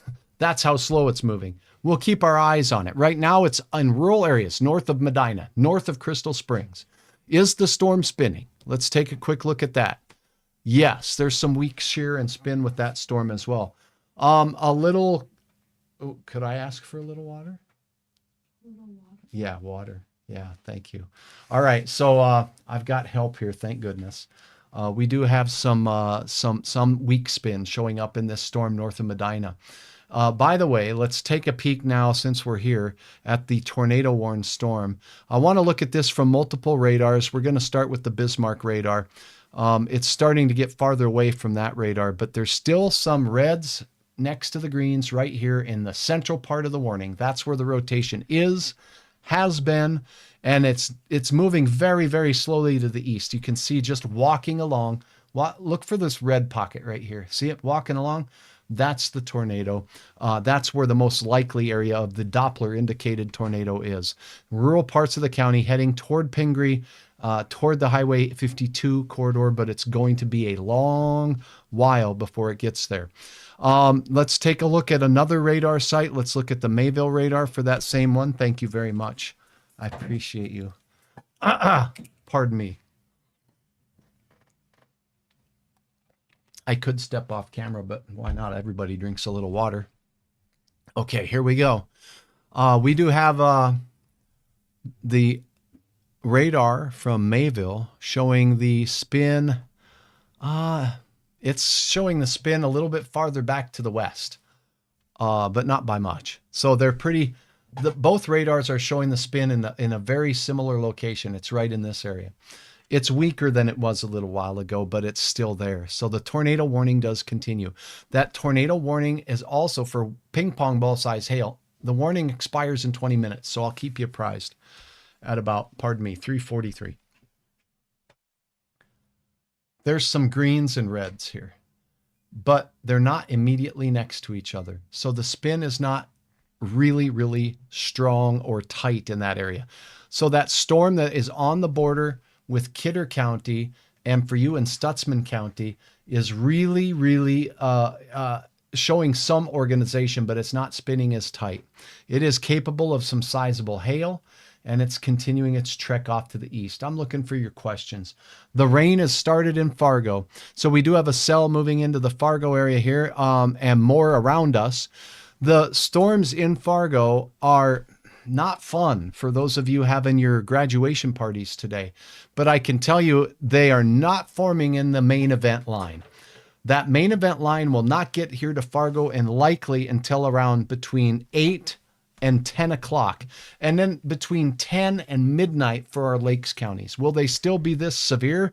Will they still be possible of producing tornadoes? Models indicate not as likely, but we're watching them. Active warnings continue for our viewers, my viewers, out here in the Wells County area. There is a huge hailer. The hail core was upwards of 3 inches in diameter from that. Let's take you around North Dakota. Let's take a look at roads because Hutch can, and I want to keep you informed with what we're seeing. Fessenden, New Rockford, McCluskey. Let's go to McCluskey Cam. Look at this. It's just a deluge out there by Denhoff. You can't see very far because of the rain. It almost looks like a fog is on the ground because maybe sometimes hail falls and it cools the lower atmosphere and we make fog. Okay, so that's that storm moving through areas from McCluskey and Sheridan County into Wells County. Now let's go up to, by Fessenden, and this is some dark action here. I wish I could point to this behind me. Maybe I can. Where there's a will, there's a way. Give me a hot second. I'm still here. I'm just looking for this, and I'm gonna let's copy this. Now we'll go back to our road scene. I'll paste me in there.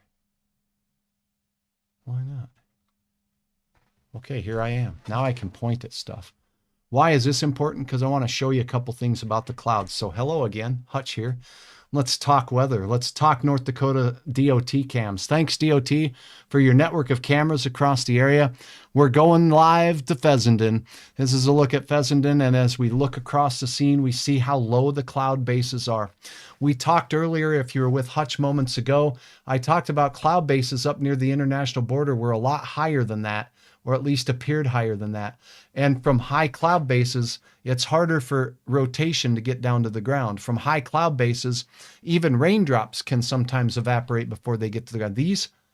This cloud base is skirting the ground. And if you look over here, you can't see behind the trees. That's a rain shaft. So that rain shaft is working its way through the area. So that we're able to see very nicely from the Fessenden US 52 cam. Here you can see sunlight behind the cloud. That's a safe area and distance to look, and there's the rain shaft on that side. I hear thunder in Moorhead right now. That's a live report from South Moorhead at Hutch's studios. Okay, let's take a look at that same storm that is making its way. We're looking from the Bowdoin area right now. There's a towering edge of a cumulonimbus cloud right there. So those storms are growing up vertical and in a hurry. There is a look from the Bowdoin area, US 52, and it's looking off, it looks like, to the west, northwest. Look at that. Gray skies out there. Now, can we see anything in Stutzman County? Let me see. North of Jamestown. This might be my best view, and that camera is Glenfield. And there's a tree row there. I love tree rows, but that blocked my view of that particular storm cloud, so not much to see there. How about what's going on for you folks down to the south of Jamestown? So as we get down a little bit closer, let's look at the Ashley Wishick area. There's a Wishick camera. Here we go.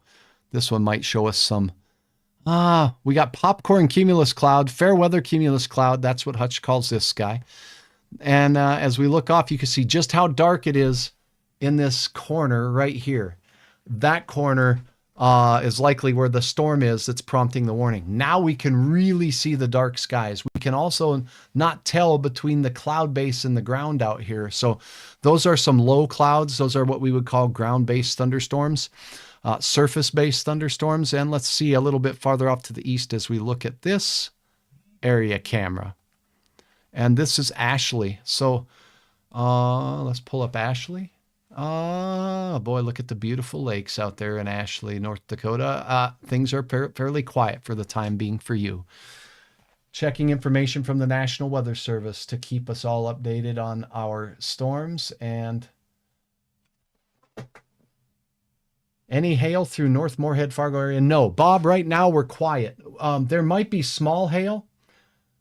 There may be some small hail from the cells moving their way through the FM area right now, but I wouldn't anticipate severe level hail from us. Thanks for your question. Thunder in Dilworth, I heard it, Christy. Same area, not far from you. Nancy, thunder North Fargo near Sanford. Okay, so we're getting some thunder and lightning reports. Let's take a look at the cells moving through the north. So if you are in northeast North Dakota right now near Cavalier, there's a line of storms that are quite strong. The skies are dark. Do you see the difference in the cloud bases? Do you see the difference in the base of these clouds? See how high they are off the ground? This camera has a much better aim and view, but these clouds are higher base. They're higher off the ground. So the risk of huge hailstorms hitting the ground a lot lower. These are not surface-based storms the way it looks and appears to the naked eye. So these storms does not mean they won't produce some hail or heavy rain, but the risk of severe is a lot lower for our Northern Valley viewers right now. Heading into Winkler are those storms right now as I turn my attention back over to the radar now. Thank you for your stars, Christy. Thank you, Sherry, for your stars. And thanks for all of you for sharing and spreading the word. If you're just joining me, meteorologist Hutch Johnson joining you. Active tornado warning, northern and central parts of Stutzman County for a rural tornado warning near Woodworth, and it's been in the same area for over the last hour. I've been broadcasting this live. Thanks, Nanda. Nanda, thank you for your sharing of stars. Western Stutzman County, including Medina and Cleveland, you have an active severe thunderstorm warning. Hail will be the main threat for that storm. It, too, is a fairly slow mover.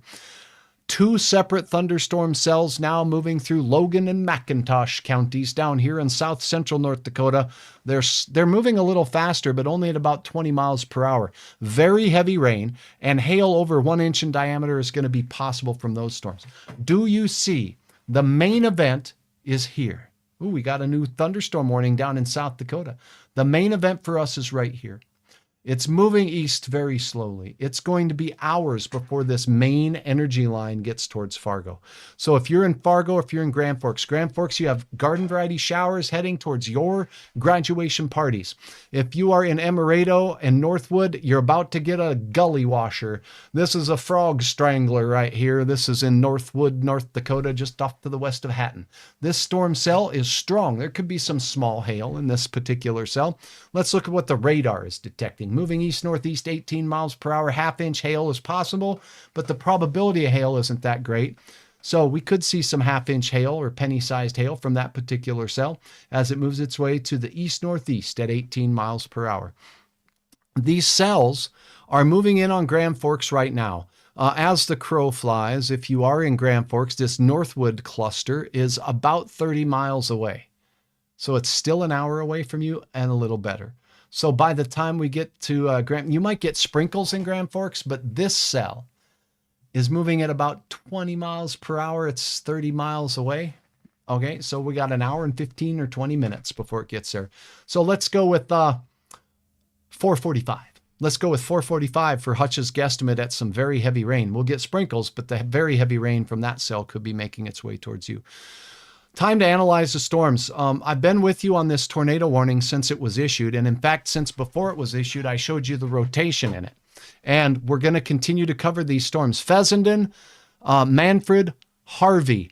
Harvey and points south, you got some pretty good cells working their way towards you. Anything for Gwinner, I've got you, Brooke. It's going to be a while before it gets to you, but those storms in southeast North Dakota will be possible. It's going to be closer to probably around 7 to 10 for the southeast North Dakota area. Latest scan just came in. You saw it lurch, heading right into Manfield as a hail core. It's not in the warned area. This little area is what I'm talking about. See, the warning was originally issued for this cell down here. This one fired up and intensified. So that's moving over the Highway 52 corridor towards Fessenden. What is the speed of movement of that? It looks like it's east at about 25. Let me double check. Ping pong hail, east at 25. So this cell right here is going to be moving in the general direction of Manfield, Fessenden. This one, let's have a little bit of a hook to it right here too. See? I'll look at the spin on that in a second. Moving right over the Highway 3 corridor. Timing for Lake Park, Alexis, thanks for your question.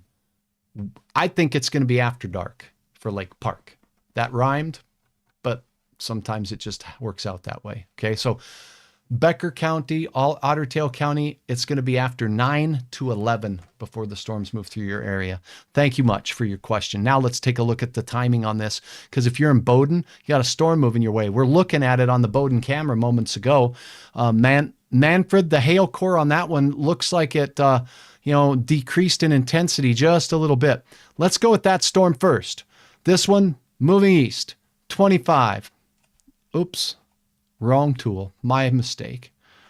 25. And this one will be near Manfred in about 10 to 14 minutes. So let's go with about 50 after the hour. Fessenden, 28 minutes. 28 minutes to Fessenden. But the severe part of this storm is way down here towards Hertzfield. There is some spin in that storm, it looks like to me. And there's still some hail potential with this storm. So let's move this one off to the east. Let's get you a hail core analysis on where that one's heading. I'm going to go with the Hertzfield Bowdoin area. I do think that one's, let me try again. If at first you don't succeed, do over. 27 miles per hour. Let's calculate that. Bowdoin, 24 minutes away. Okay. So this hail core moving north of Hertzfield now is heading right towards Bowdoin. It's about 24 minutes away. This is the time, 3:36 Central Daylight Time. So you add the 4, that's 40, add another 20, that's high time, 4 o'clock. So if you're in Bowdoin, prepare for the potential for some significant hail from this cell that's making its way towards you. The warning is not for Bowdoin right now. It's for Chaseley. It's for rural parts north of Highway 200. Spin. It looks like there's a little bit of a hook shape to it, so I'm just going to take a look at that. There is some weak spin showing up with this. What radar am I looking at? Is this Bismarck? Yes, this is the Bismarck radar. Pardon me. So the Bismarck radar is showing some weak spin with it in this general area. This red and green, not spin. That's roll. This red and green, that is spin. Okay. So there's another area of it here. Pretty interesting. Away from the radar toward the radar. So we got a couple areas of spin, one inside the warned area, one outside the warned area. So it's weak. And that's what's going on for the storm moving into the area of Chaseley. Let me see if we've got any National Weather Service reports. Oh, we've got some huge hail from Goodrich. It looks like at least a quarter, 1¼ inch hail in the Goodrich area from the storm working its way through the region. Okay, let me see the National Weather Service office I got a lot to keep track of here. Let's go to Grand Forks, see if they've got any. Strong updraft and hail potential in the storms. That was a 2 o'clock update. Okay, so that's a little old. We'll go back over here. Let's talk tornado warning. Huge cluster of storms, Stutzman County. Everywhere from Medina, it's been thundering and raining for probably closer to 2 hours now. I'll go back 2 hours, starting at just before 1. Just look at it. It has been pounding northwest Stutzman County with heavy rain. There's no flood warning on this yet. but I'm going to go out on a limb, and it's not that far of a limb, that we probably have areas that I've seen over 4 inches of rain in this area. I'm going to do a rainfall analysis, but first we'll do a spin analysis on the storms in western Stutzman. Again, we're looking at it from the Bismarck perspective. So this is more roll than spin, but this is spin. So we got a little spin here, weak spin there. Yes, this storm is rotating. Severe thunderstorms can sometimes produce tornadoes. It's over rural portions of western Stutzman County. As the crow flies from the Medina area, the spin is located about, well, right here where my hand is. That's about 6.4 miles from Medina. So that's where that one is. The warned storm. Let's get to the warned tornado warning up here. Let's see what we got. That's storm relative. Let's go to the velocity. It's weaker. This is a good sign. Doesn't mean that there's no tornado on the ground, but the spin that I'm seeing on the latest scan is showing Hutch good sign. If you are in the tornado warned area here, you should be seeking shelter in an interior room. Stay away from windows. Kids, if you're home alone, make sure that you're getting to the lowest floor possible in a sturdy structure. You should not be seeking shelter from a storm like this in a camper, an RV, a vehicle of any kind. Get to a sturdy structure, get to the lowest floor possible, and stay away from windows. Still some weak spin. It's moving a little bit farther south towards the southern end of the box. There it is, right there. Weak spin continuing to show up. Let's look from another radar's perspective. Let's go to the Mayville radar and see a little farther away. Still similar area, still similar results, still spinning. Okay. Update for Ashley, update for Napoleon and Wishick. Let's look at this. This one's spinning, still up here by Fredonia just a little bit. I'd like to look at that from the Bismarck and or Aberdeen radars though. Here we go.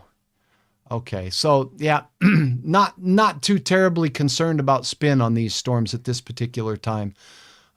Hail, gusty straight line winds will be the main threat. Let me look at this. Nope. So hail, gusty straight line winds are the main threat from these south central North Dakota storms. This one, losing a little bit of punch. I'm going to go ahead and loop this over the last hour or so. And you'll see there was some more pinks with it. It's very slowly crawling along. Original storm died as it headed towards Wishick. It's raining out. This one's building. So this one down here, you can see it's growing and the intensity is increasing. This puppy here is robust. And this one has been persistent in the same area. I'm holding my finger there. Look at the pink, just certain very heavy rain and hail potential has stayed over this same area. Okay. So we're looking for our neighbors here in this Logan County area. Let's go ahead and read the National Weather Service's latest. Severe thunderstorm until 4 o'clock, moving east at 5 miles per hour, $50 hail, 60-mile-per-hour gusts. And I'm going to tell you, I'm getting increasingly concerned about flash flooding, particularly in south central and southeast North Dakota as these storms move through. Same thing for the James River Valley. These are hilly areas. Water's going to rush quickly in these areas, and we've had a lot of rain lately. So let me go to the storm total precipitation estimate for today. This is an estimate of what the radar is seeing for rainfall. And as I zoom in this area near Woodworth, the rain has been falling for the better part of 2 to 3 hours, and we're getting some estimates of over 3 inches of rain in these areas. Well, it's still raining too hard and there's tornado warnings in the area. I don't expect you to give me a rain update from that, but that's from one radar. Let's look at this radar here. Might be a little bit different. The closer the radar is, the better our estimates are going to be. Look at the Bismarck radar. 3 to 4 inches of rain.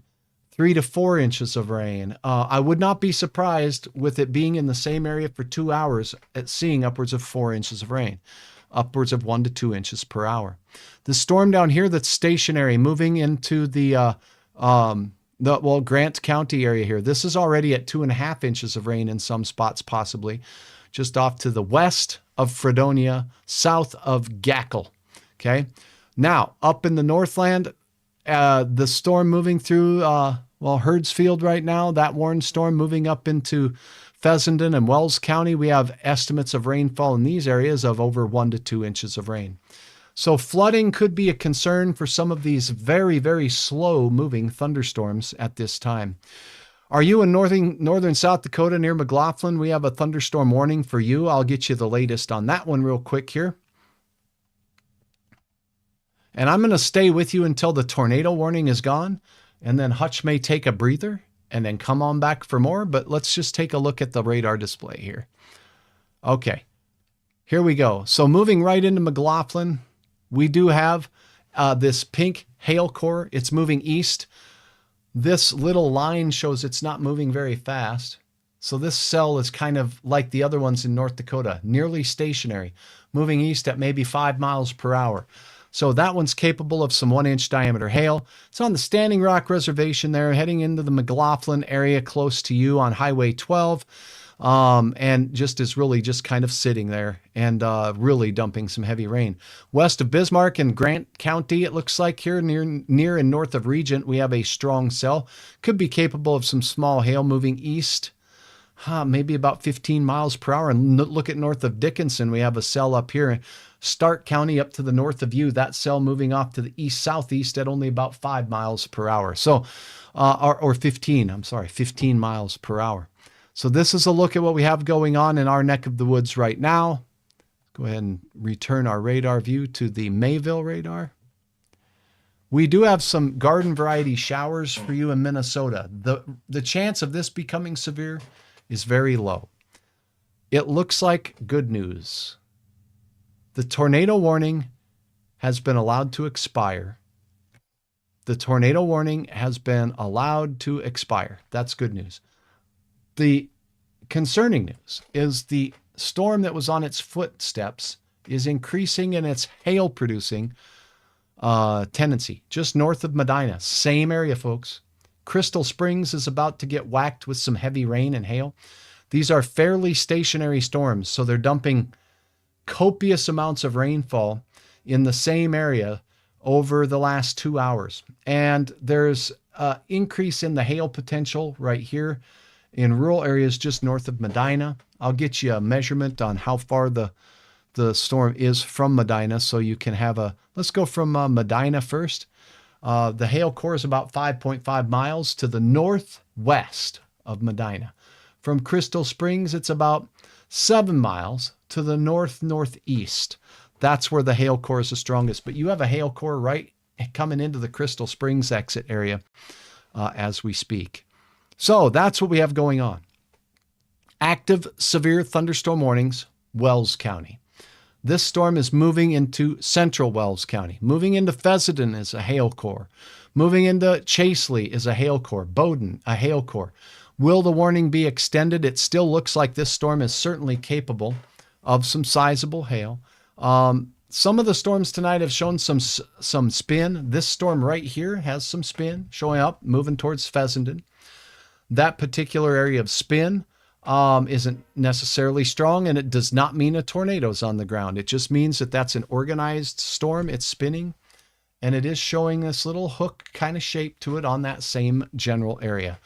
We'll keep our eyes on these. I've got a Western Stutzman warning with some huge hail, over 2 inches in diameter possible from a couple cells. If you're in the FM area, the severest storms have stayed away from us, but we've had passing showers and rumbles of thunder.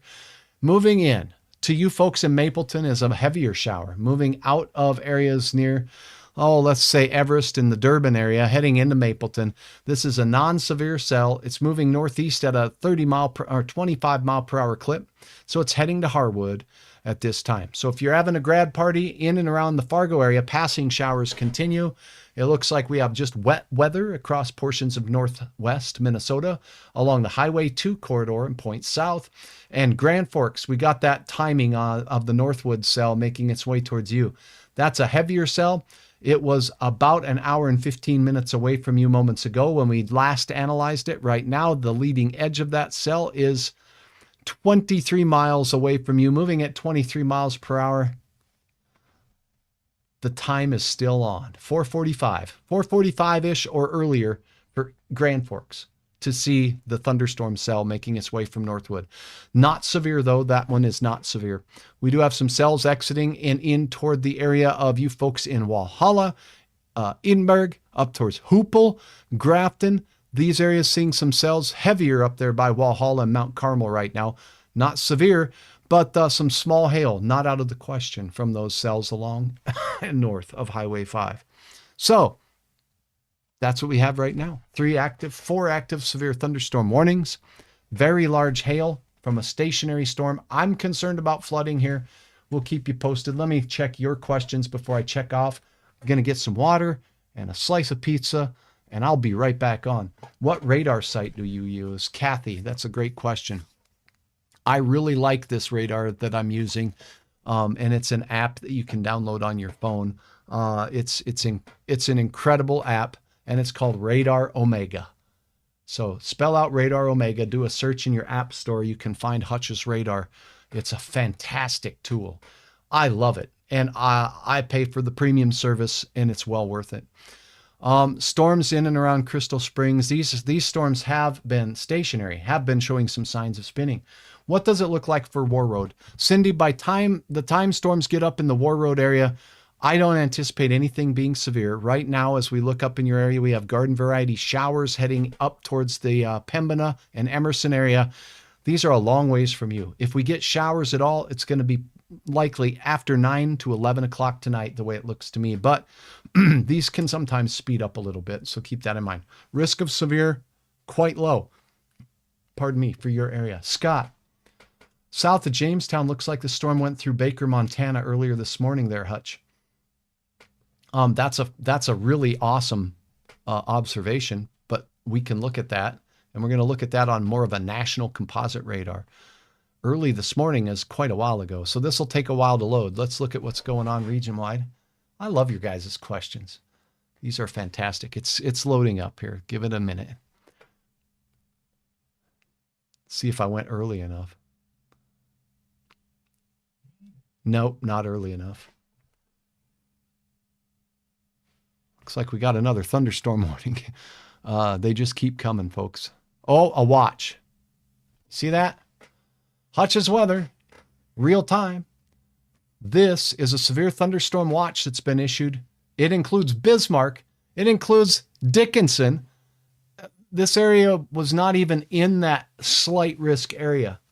Just saw that if some kind out further west, I just saw a video of a tornado near the Streeter area. Do you see that? No, I don't see. Let me go back out towards Streeter. The one north of the area showed some signs of spin. Let me get to that. I'm gonna deviate from the Montana morning storm thing and get right back to the Streeter comment, because I want to make sure that we are watching what we need to here. Okay, so the warning for the Medina storm. Lizzie, I've answered a couple questions about Grand Forks, but in 1 hour, you're going to get some rain and thunder showers, but they're not severe right now, and I do not anticipate them being severe. These storms out west of us in the James River Valley are so slow moving, it's going to take them a long time to get to us, and I'm not confident that they're going to remain severe even when they move through Fargo. Keep that in mind. Streeter. Let's see what we got for the radar. Let's go here. I got to load up the most closest radar. Okay. So north of Streeter, if you saw a tornado near Streeter, that's not impossible, but certainly it's a long way from the main thunderstorm activity, maybe north of Streeter. Medina, there is some spin in the storm near Medina right now. And that's the same cluster of storms that was tornado warned earlier. That's now moving off towards Pingree. This is the area where there was a confirmed tornado on the ground. I don't know if this is the video that you were speaking of. Somebody had a picture of it, not a video. So I don't know if you saw a video of it. I have not seen that. I do not see evidence on Doppler radar. I got to be careful with my words here. I do not see evidence on Doppler radar. I'll go back an hour of the Streeter area seeing anything spinny move over it. The closest thing has been western Stutsman County near Medina. There's been some spinny stuff there and to the south. And that stuff has been marginally spinny at best, not real spinny.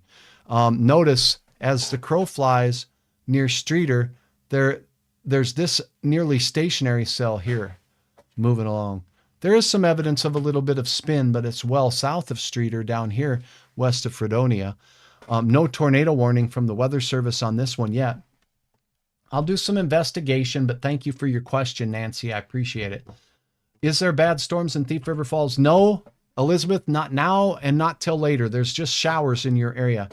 It was along I-94. Thank you, Nancy, for sharing that. Along I-94, there's been some spin near Medina for sure.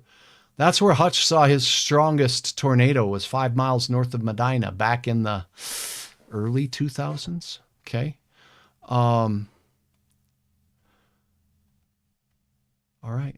Yeah, there is some storms here near Medina, and they are showing some weak spin, so it wouldn't be surprising if there was some sort of a funnel or tornado sighted.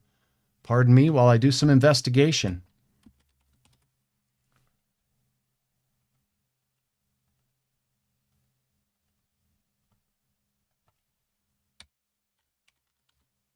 All right. Thank you for your patience. What I'm doing is looking up some information for you, seeing if I can find anything.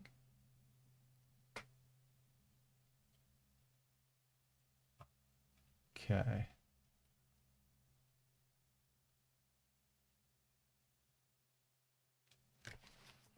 Yeah, no, I'm not seeing anything. Let me look at the National Weather Service. I'm not sure that they've even been made aware of the report. So because of that, that's how information travels. Sometimes the media might get it first. Sometimes a person might pass it along, but the Weather Service doesn't get the information. Nancy, thank you. Watching from Northwood, we just had a close lightning strike and it made the dog start barking. Loretta, that's definitely something that happens here when Pedro hears lightning as well. We do have this new severe thunderstorm watch. Let me get you the details on this. This does include our James River Valley area. The latest information on the watch is it's in effect until 10 o'clock Central Time. So anything after that hour, not expected to be severe. 2-inch diameter hail. A few of the events could have very large hail, they say, and greater than 2 inches. 70-mile-per-hour gusts. Widely scattered and severe thunderstorms will be possible. So that's when the watch is in effect until 10 o'clock tonight. Just issued. We certainly have had a widespread area of severe thunderstorms working their way through the area here. So we continue with a severe thunderstorm warning for western Stutsman County north of Medina. Look at the hail core on that. This arrow says it's moving south. It isn't moving south. It's been stationary for over the last 2 hours. The storm has expanded in area coverage over the last couple of hours all the way south of Interstate 94 near south of Crystal Springs. That's now moving into Medina, so there could be some hail moving into Medina right now or close to it. The main hail core, though, is just north of town by about 5 miles. I'm hearing word. I cannot confirm this, but I'm reading that there may have been a video of a funnel or tornado on I-94. I'm going to go to the National Weather Service office in Bismarck and see what they say. Yes. Photos taken south of Napoleon. Okay, that's the storm I was showing you earlier down here. And there was a tornado on the ground from that one when it was way over there. Some of these reports are just now coming in. So Napoleon down here, this storm that has now creeped its way over into the eastern parts of Logan County and Grant County. Those storms are just slowly crawling to the east. That one produced what looks like tornado earlier, and that was somewhere close to, as reported to the Weather Service, around 235 or 240. So I can go back in the frames here just a little bit more. Let that load up.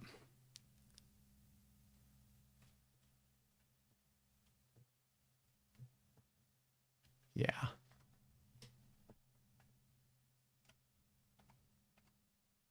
Okay. Sorry for my browsing here, but this is about the 2:30 time frame.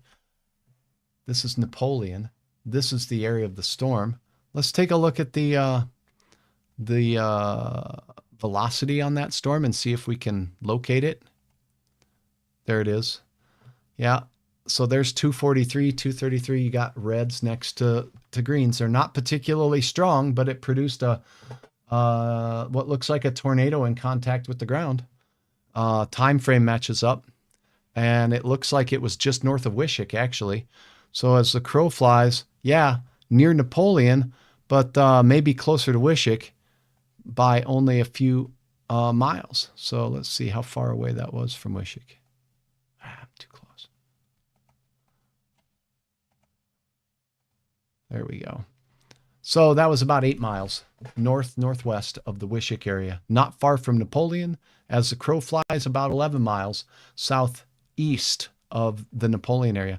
Okay, so that just goes to show you that the spin that's showing up in the radar is actually confirming tonight. We have 2 confirmed events that look like tornadoes. National Weather Service office in Bismarck reporting those. Okay, I'm going to turn off this watch. We know our area is in a watch. It does not include Fargo. I'll show you. Now it does include Fargo. Hutch speaketh too soon. Okay, let me turn this off.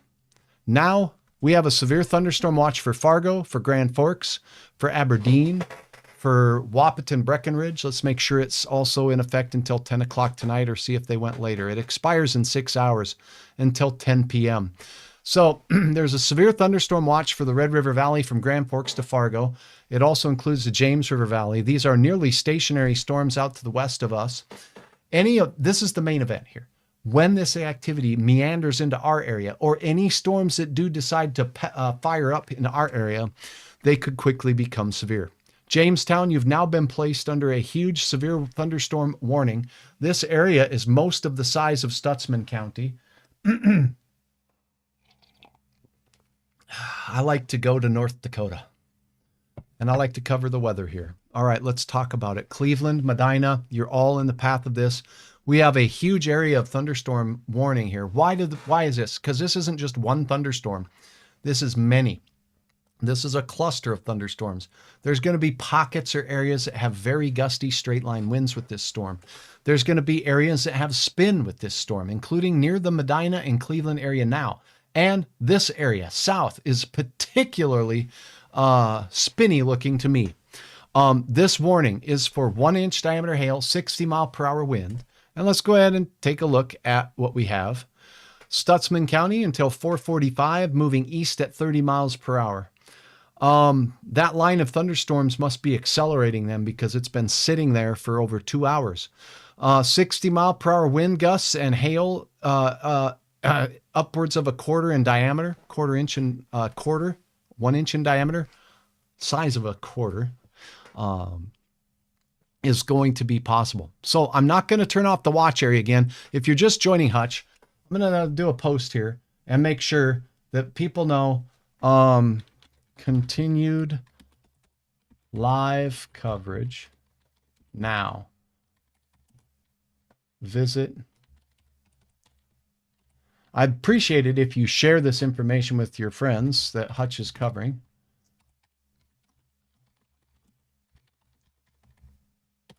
All right, let me see if I can go here. Pardon me. Thank you for allowing me time to help others get the word too.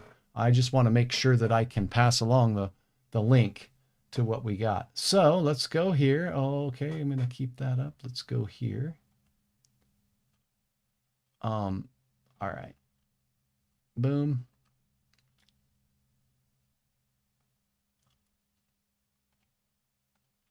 Okay, so what I'm doing is I'm trying to get to the link to my live so people can join it. All right, let's see here, and let's go here, and let's go here. All right, so what I'd like to do.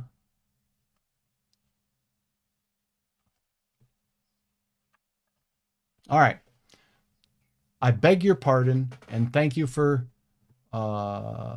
sticking with me. Live coverage now.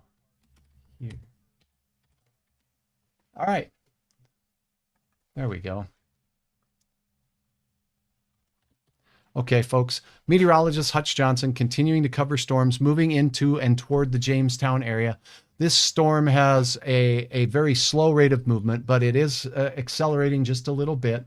This storm is has a history of producing some tornadic activity in north central Stutsman County, Hail and flooding rains are also going to be a possibility with this particular storm as it works its way off to the east.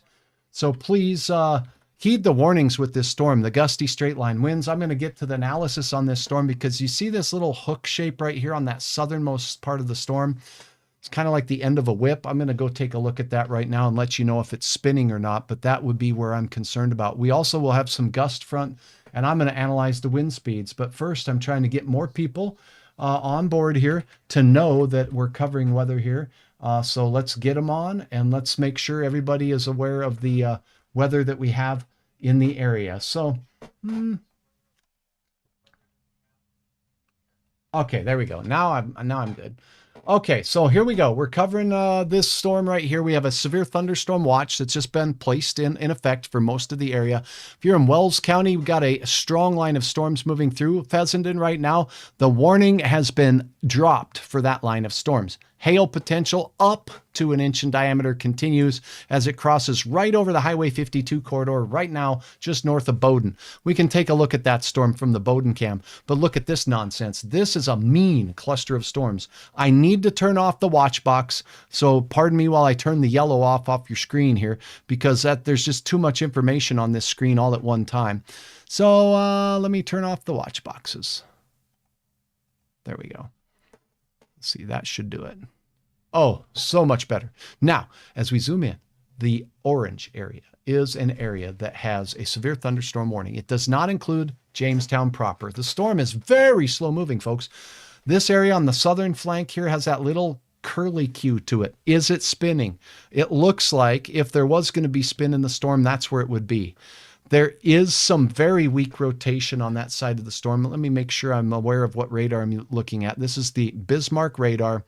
So this is showing motion away from the cloud and motion toward the radar. So here is some spin in the storm. Look at this right by Cleveland. There's some weak spin.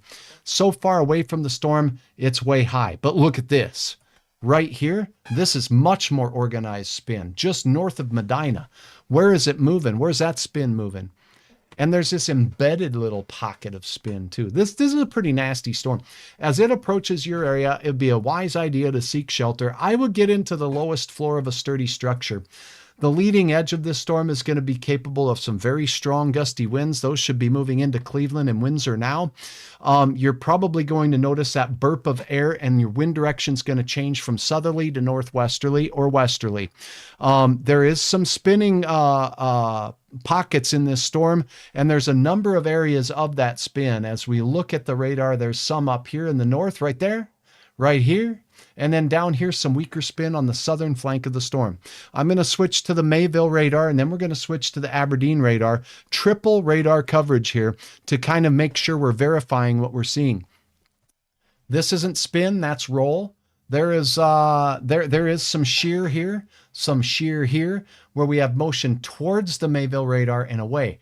What's weird about this is it's backwards. Tornadoes spin this way, folks, okay? Most of the time. Tornadoes can sometimes spin clockwise. That's not common, but it can happen. All right, let's take a look over here. This was the area I was worried about near Crystal Springs, and this is way out from the range of the radar, but there could be a little bit of spin evident there. Let's go to the Aberdeen radar. It might be just a pinch closer, might be able to help us see. And I want to also look at this warned storm that produced the tornado, the potential tornado not far from Wishick and Napoleon. Do you see this? We still have evidence of spin in that storm. It's no longer warned. And this is the one that I'm watching real close near Medina right here. This one still has some weak evidence of weak shear. This is roll. This is roll. That's not shear that we're picking up from Aberdeen. But again, that's miles away. As one of the challenges of working in our area is the fact that we have a very difficult job to do when the radars are so far apart. So once these storms are going through the James River Valley, you're a good 100 miles away from Bismarck, you're a good 100 miles away from Fargo, and the radar's looking in the middle of the cloud and not at what's coming out of the base of the cloud. But the Weather Service and your reports help us hugely with regards to these storms. So now I'm going to take a look at the National Weather Service reports, see if I have anything new. What a great night it would be, Joe. Joe, talking to you, buddy. What a great night it would be. Looking good. Thanks, Joe. Gosh, I can't wait, Joe. All right, let's talk questions. Shared. Thank you so much, Rita. Wendell, thank you. Gary, do you think severe weather for Grand Forks? We just got put in a watch in Grand Forks. There's a storm near Thompson that scared a dog with some lightning and thunder. That's not the main event line. The main event line is this nonsense back here. It's going to be later. The watch goes till 10. It's going to take almost every bit of that time to make its way into the Red River Valley. Will this storm impact Comstock? Tiffany, it will. It will be later. Overnight, Bo Echo Travis says, hoping for one. I'm not hoping for one. That'll make a long day, a long night for Hutch and for many of you. But that said, Travis, I can tell you this. These storms, almost all models have shown that as they move into parts of central Minnesota, they're moving out of the area of energy and they collapse. So I don't think they're going to have the support they need meteorologically to maintain their strength all night long. There could be elevated storms that continue to blow and go, but not as severe the way I was looking earlier. JC, how's it looking for Carrington? All right, let's talk Carrington. You're in the line of storms moving towards New Rockford now. They are presently non-severe. They're near Fessenden, moving towards Carrington and New Rockford. The latest radar does show that a couple of these cells with the pink here, not far from you folks in the Bremen area, Munster, Heimdall, just moved out of Heimdall, moving out of Fessenden from Maddox, straight south. See this red? That could be up to 1-inch diameter hail. Gusty winds? Yes. How gusty? Let me go. Let me measure. Let's take a look. I like measuring winds. So I'm a meteorologist. Okay.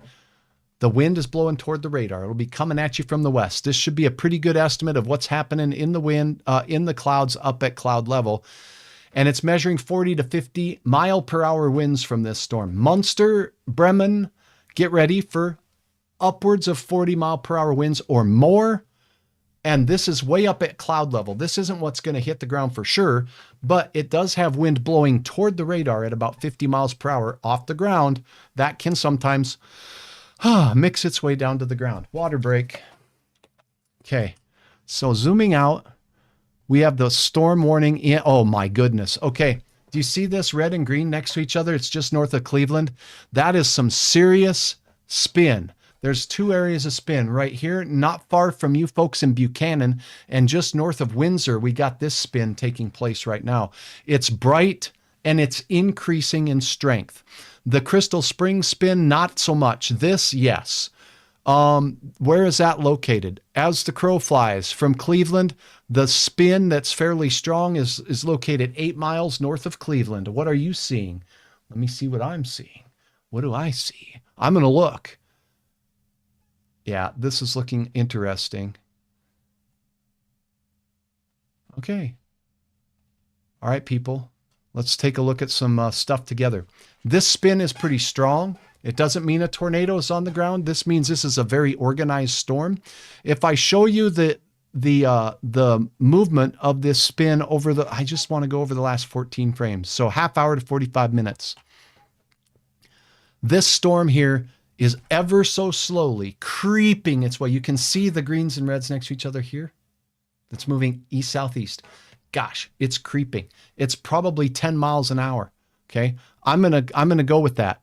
I'm gonna estimate 10 to 15 miles per hour. It's moving towards Jamestown. So we're gonna go with 15 miles per hour. That rotating part of the thunderstorm is so far out from Eldridge, it's an hour away. It's all over rural portions of Stutzman County, north of Interstate 94. It's a good hour away and a half away from Jamestown at that speed. It could be speeding up, though. Let me take a look at what the radar's locked onto this part of the storm. It's moving east-southeast at 16. That's what I just did. That's a pretty good guesstimate, okay? So it's a long ways away, but it's rotating. And now there's two of them. One pocket here of rotation, one pocket here. I'm going to look at a couple of things for you folks now, and I'm going to look at, let's look at the hail, updrafts. Yeah, okay, there's a backwards C to this sucker too. See that? This could be this could be a wind event that gets some pretty strong winds blowing straight into Jamestown. I don't have a real great radar for estimating those winds. If I had one in Jamestown, that would be wonderful. It's just a little bit farther away than I'd like to see. But this line of storms is moving, and the fact that it's bowing like this and giving me this backward C shape, there are a couple of cells inside there that are showing some spin, because this is not just one thunderstorm, it's a cluster of thunderstorms. So keep that in mind. That is the one warned area that we have right now. Otherwise, we have the Devil's Lake Basin, Minnewacan, thunderstorms moving towards you, Bremen, thunderstorms moving towards you that are fairly strong. And this cluster of storms blasting into parts of central Stutsman County now. So I'm going to be with you folks in Jamestown here as we continue to cover this. In Fargo, if you have parties going on for your grads, it does look like in west parts of Fargo and Harwood, moving towards Harwood, is a heavier thunder shower right now. It is not severe. The likelihood of this storm becoming severe is quite low. The main event line is right off to the left, and it's out here in the James River Valley in the Devil's Lake Basin right now. So that's where the main event is with this particular cell and thunderstorm setup. James River Valley, we do have an active tornado warning in South Dakota too for Faith. If you're down in the Faith area, that's a golf ball sized hail and a tornado risk. Look at the cutout in this one. Do you see the hook? It's like a fishing hook right there. That is where the tornado is.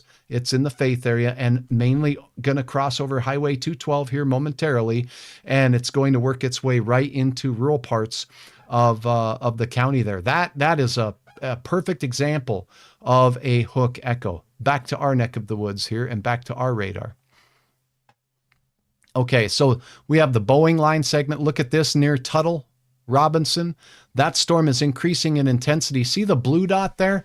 That's a pretty good evidence of a very strong hail signature. We'll keep our eyes on that. It could be hailing pretty good there shortly. Again, these are hailstones detected at cloud level, not necessarily at the ground level.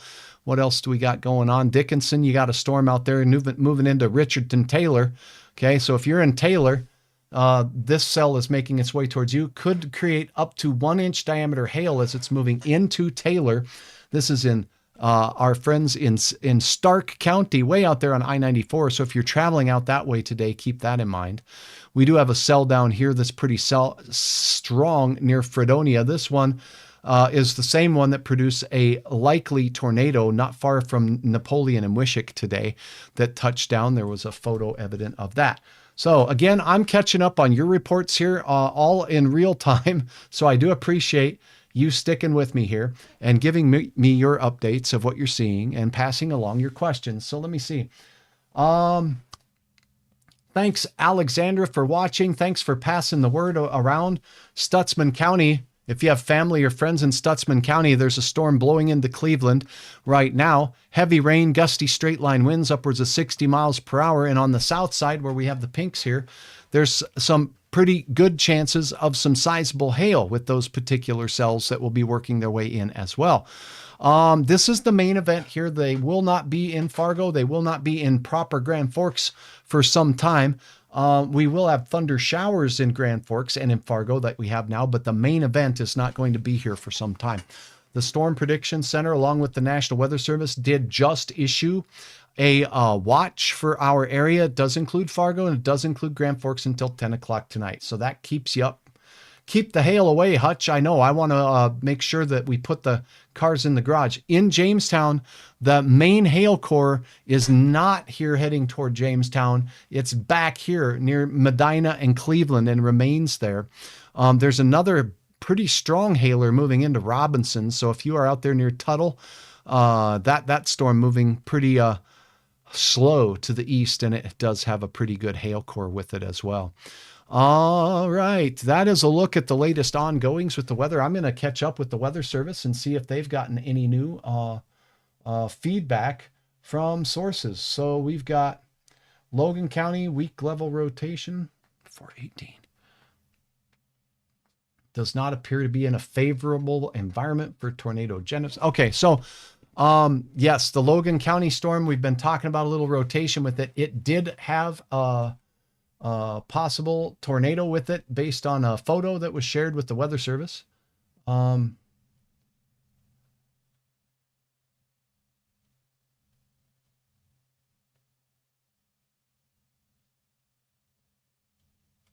All right.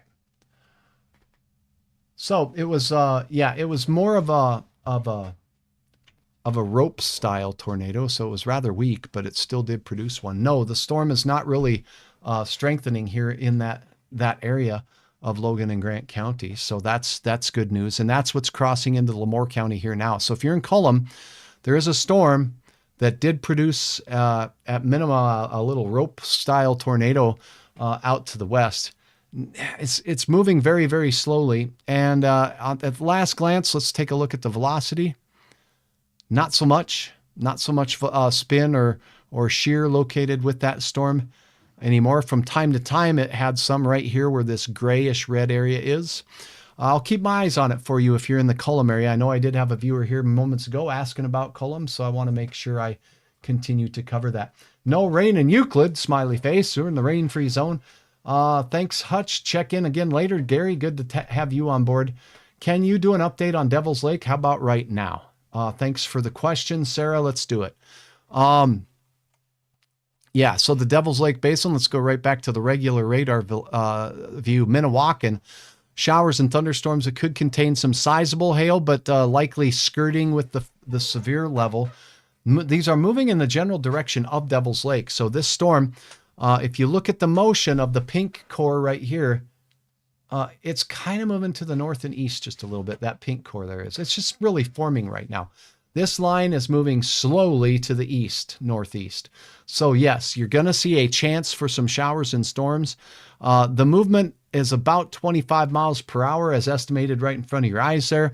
I'll give you some timing on this cell that's moving through the Minnewacan area. It is heading in the general direction of Devil's Lake. So let's give you an idea. And again, let's go with 24 miles per hour just because I like to bump the speed up a little bit to allow for some correction. Current time, 4:21. Minnewacan, 6 minutes away from the hail core. The rain is already there. Ramsey, Darby, you're all in the path within the next half hour. Devil's Lake, it says 49 minutes from now. So yeah, that's about 5 to 5:10.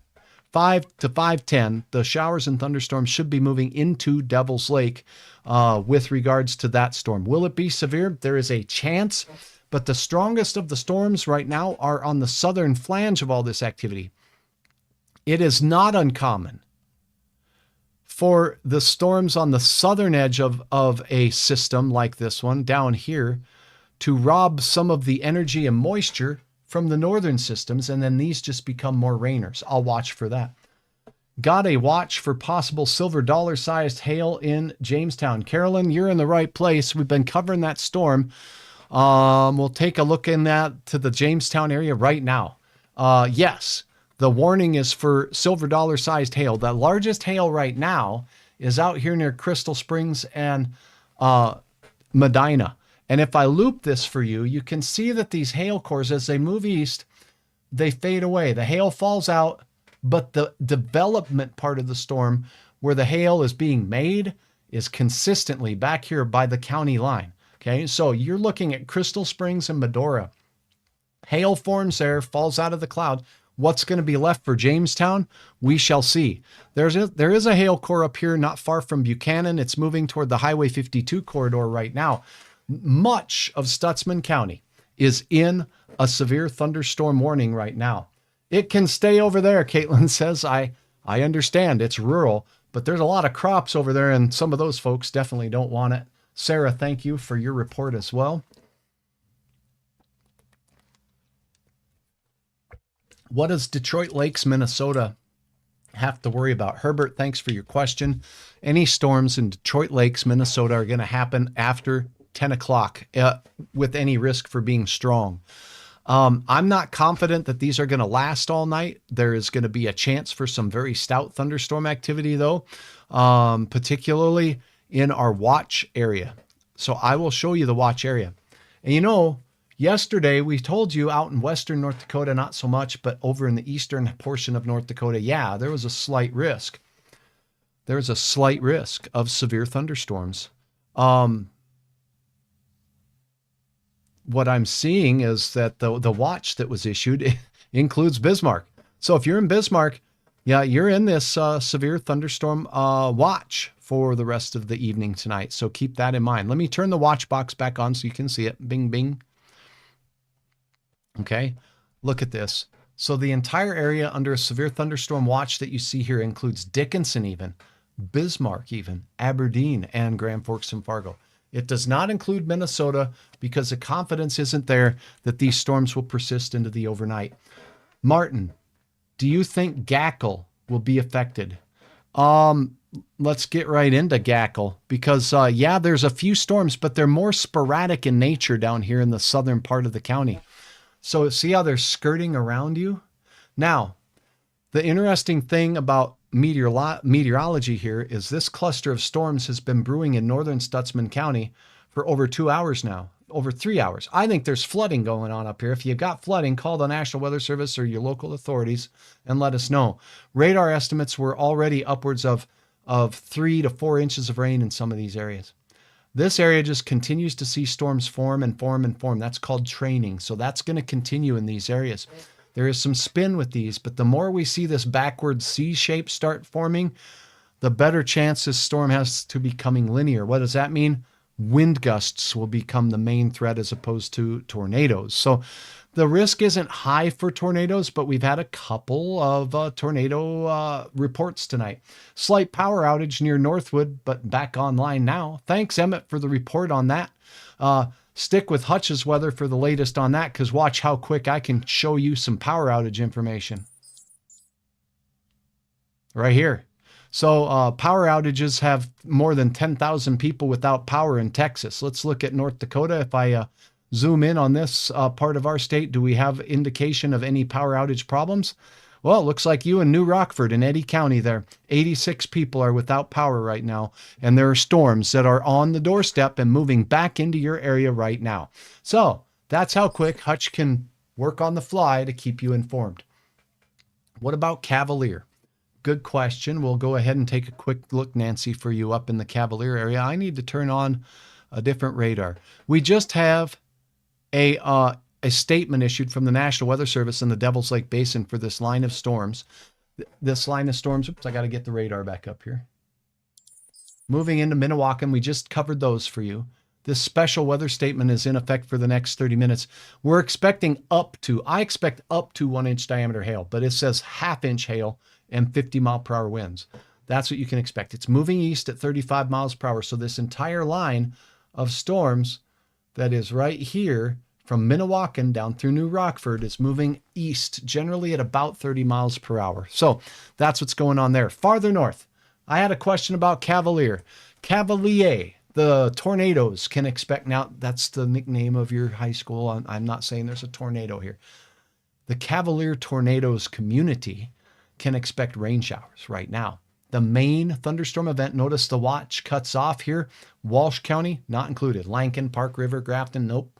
But up north, not included. Mainly just garden variety showers and thunder showers for you as we go through the evening. If we loop this, what you're going to see is many of the strong cells that were strong earlier are kind of diminishing in intensity as they go north. I don't expect for your area, Nancy, to see severe weather. What about Grafton? Similarly, Grafton could see some thunder showers tonight, but you're north of the energy area. So I think it's about time for a quick update for Jamestown as these storms are moving into the Jamestown area right now. Crystal Springs, Tappan, this is the development area I've been calling it. It's where new storms just keep forming, and that's where the biggest hail are. If you want to think of it this way, think of it as an upside down bathtub. Did you hear me? An upside down bathtub. That's what we got going on here. Where the water drains out your bathtub, that's where the air is rising up, but we turn the bathtub upside down. So these little areas of pink are where we got the bathtub draining. The air at the ground is rising very fast. That's the upside down. These areas, the rising motion is happening in western Stutsman County, and it has for the last 2.5 to 3 hours. Okay. If we look at the satellite loop, you're going to see a pancake cloud out in Stutsman County that just doesn't move. See this big pancake? These little areas, that little area of rising motion has been there in the same spot for hours. Okay, so these big pancakes, the top of these anvil clouds that you're seeing on the satellite, are being formed in these areas of an upside down bathtub that I was just speaking about.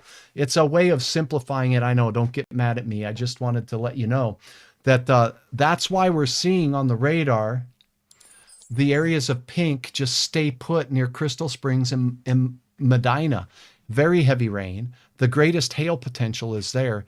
And here moving into the Jamestown area, we got this storm system that's trying to push its way into central and eastern Stutsman County. It's having problems getting there. Why?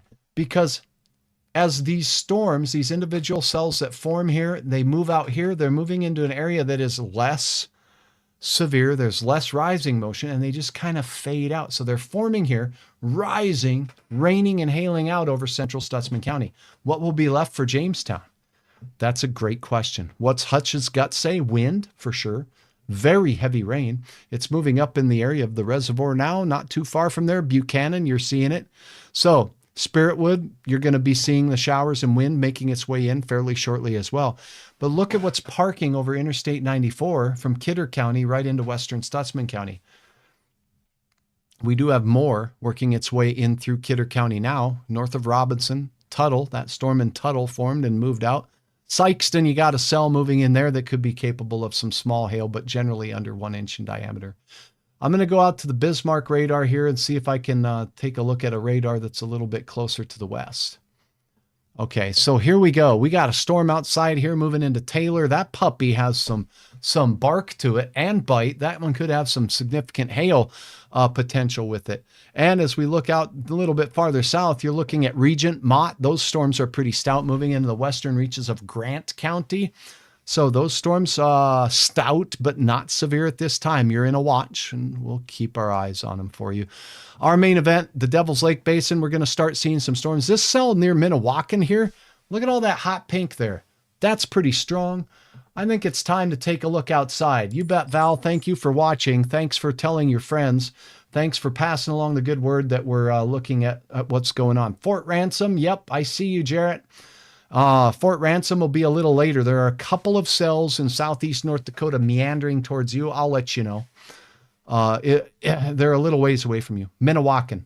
I want to see from the DOT cameras here what we're seeing in and around the Minnewacan area. We'll go to the edge of Detroit, the Devil's Lake Basin here.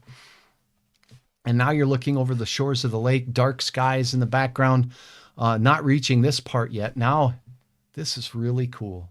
You see this little area? See the light color there? That's the rain-free base. If you're a thunderstorm spotter, you're looking for the updraft area. That's the updraft area of this storm. You see this little dangly thing on the outside? That's not necessarily a tornado. It's just a scary-looking cloud. And if it's attached to the thunderstorm base here, then that can be a lowering of the cloud base, and it could be the start of a wall cloud. So that's pretty interesting stuff out there as we're looking from Fort Totten along that highway corridor there. That's the only view of the storm that we got from that view. Let's take a look at this camera. Kind of more the same here. Nope, just that road surface looks good. Now let's look from the bridge here. Okay, Camp Grafton, look at this. Dark skies. Here's light making its way through. That's very heavy rain making its way through. Checking my sources of information. New thunderstorm warning. New thunderstorm watch. Okay. All right, we know that. All right, here we go. Rain coming down. That is the heavy rain. It's on its way to the Devil's Lake area right now.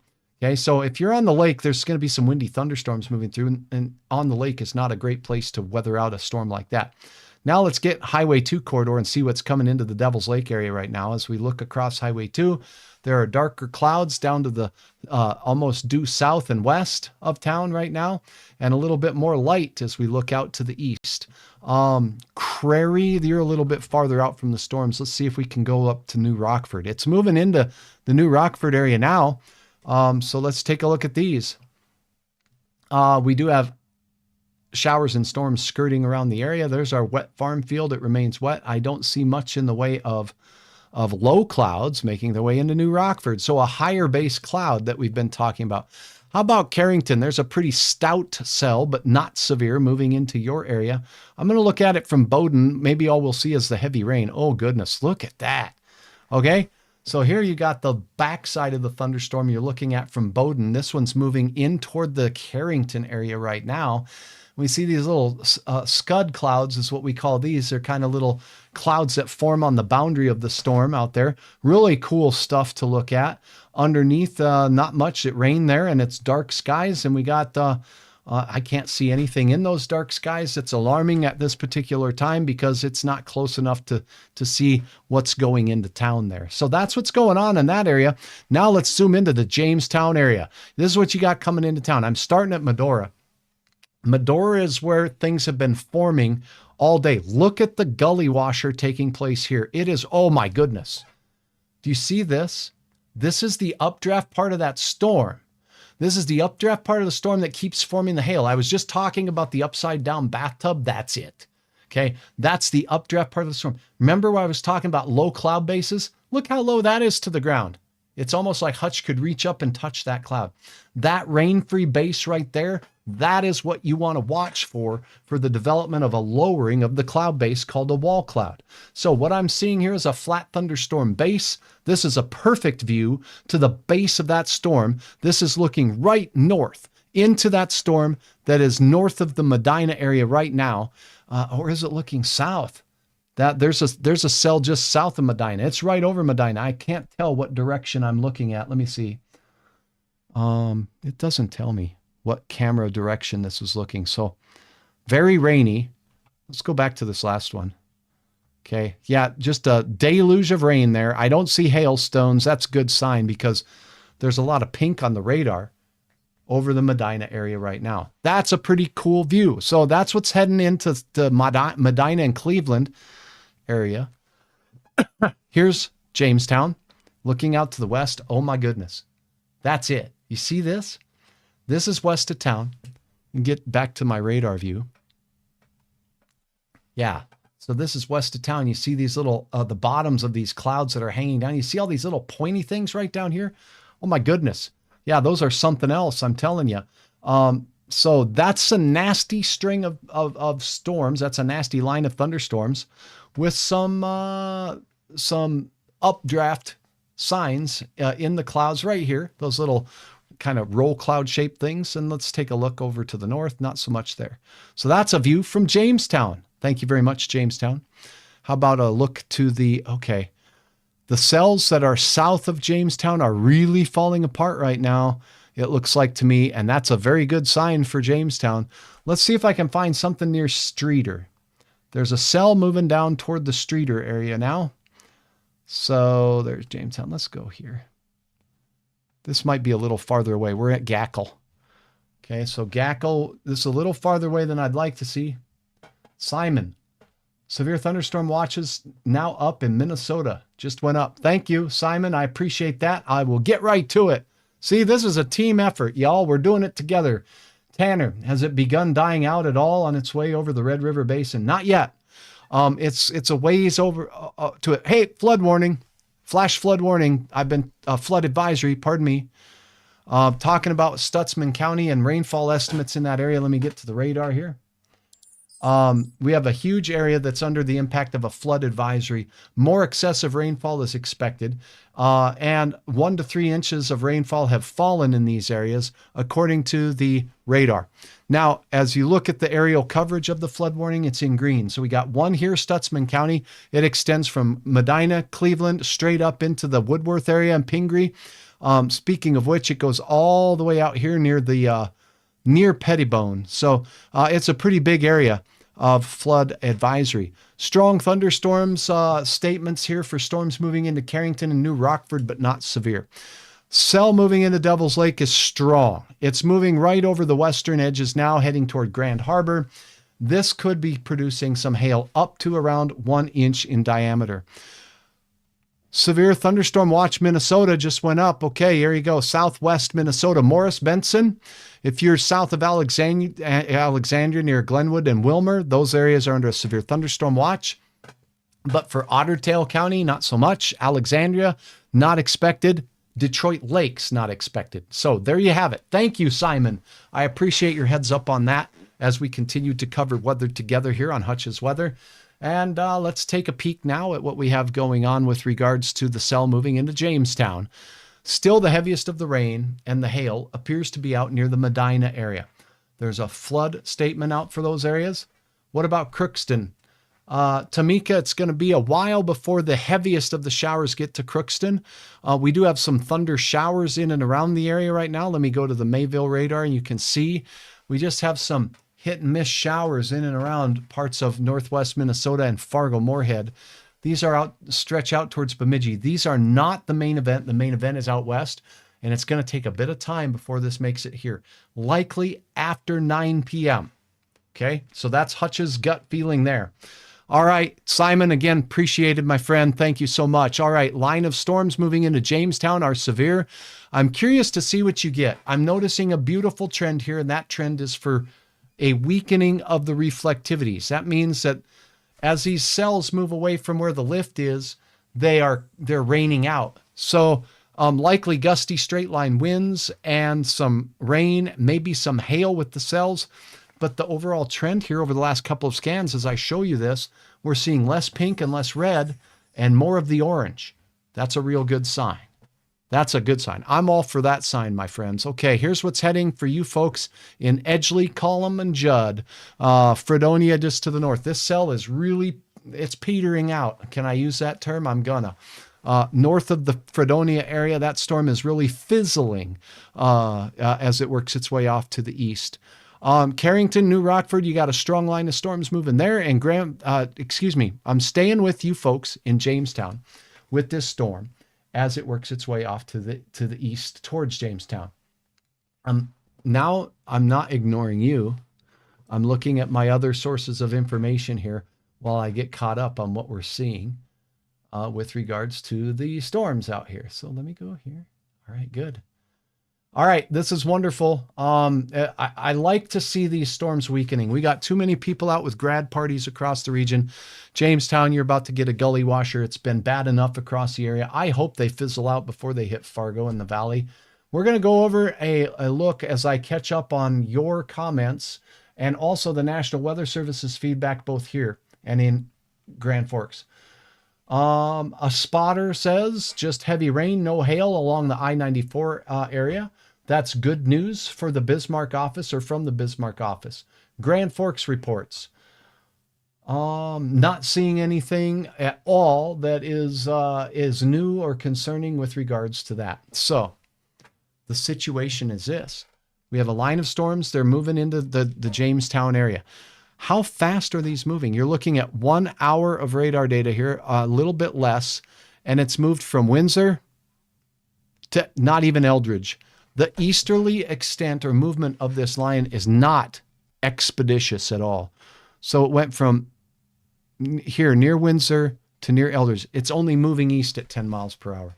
So it's going to take this thing a bit of time to crunch its way into Jamestown. And if these thunderstorm cells were truly continually being developed and fed by updrafts, then we would probably see the intensity of these things continue. I think that they are just kind of collapsing cells from the main event that are slowly rumbling east at 10 miles per hour.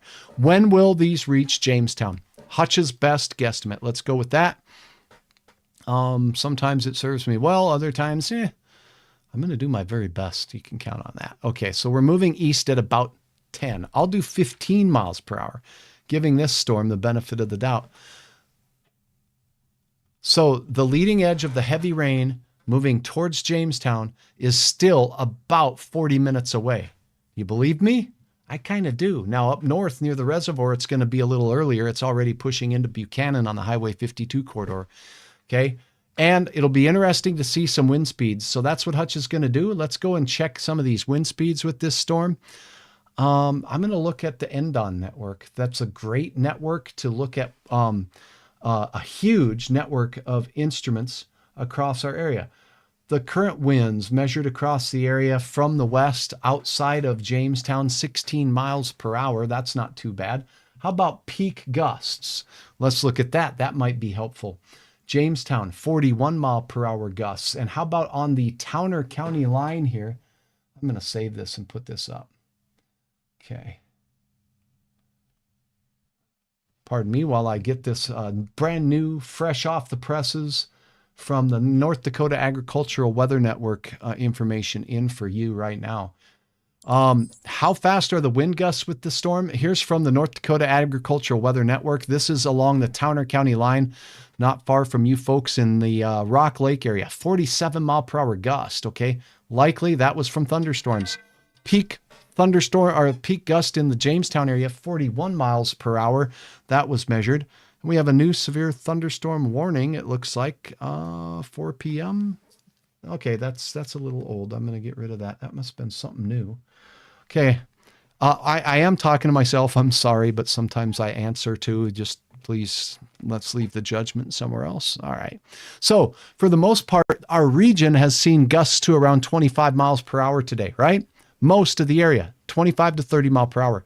A few areas that have had thunderstorms today have seen gusts up to and over 40 miles per hour and close to 50 miles per hour here.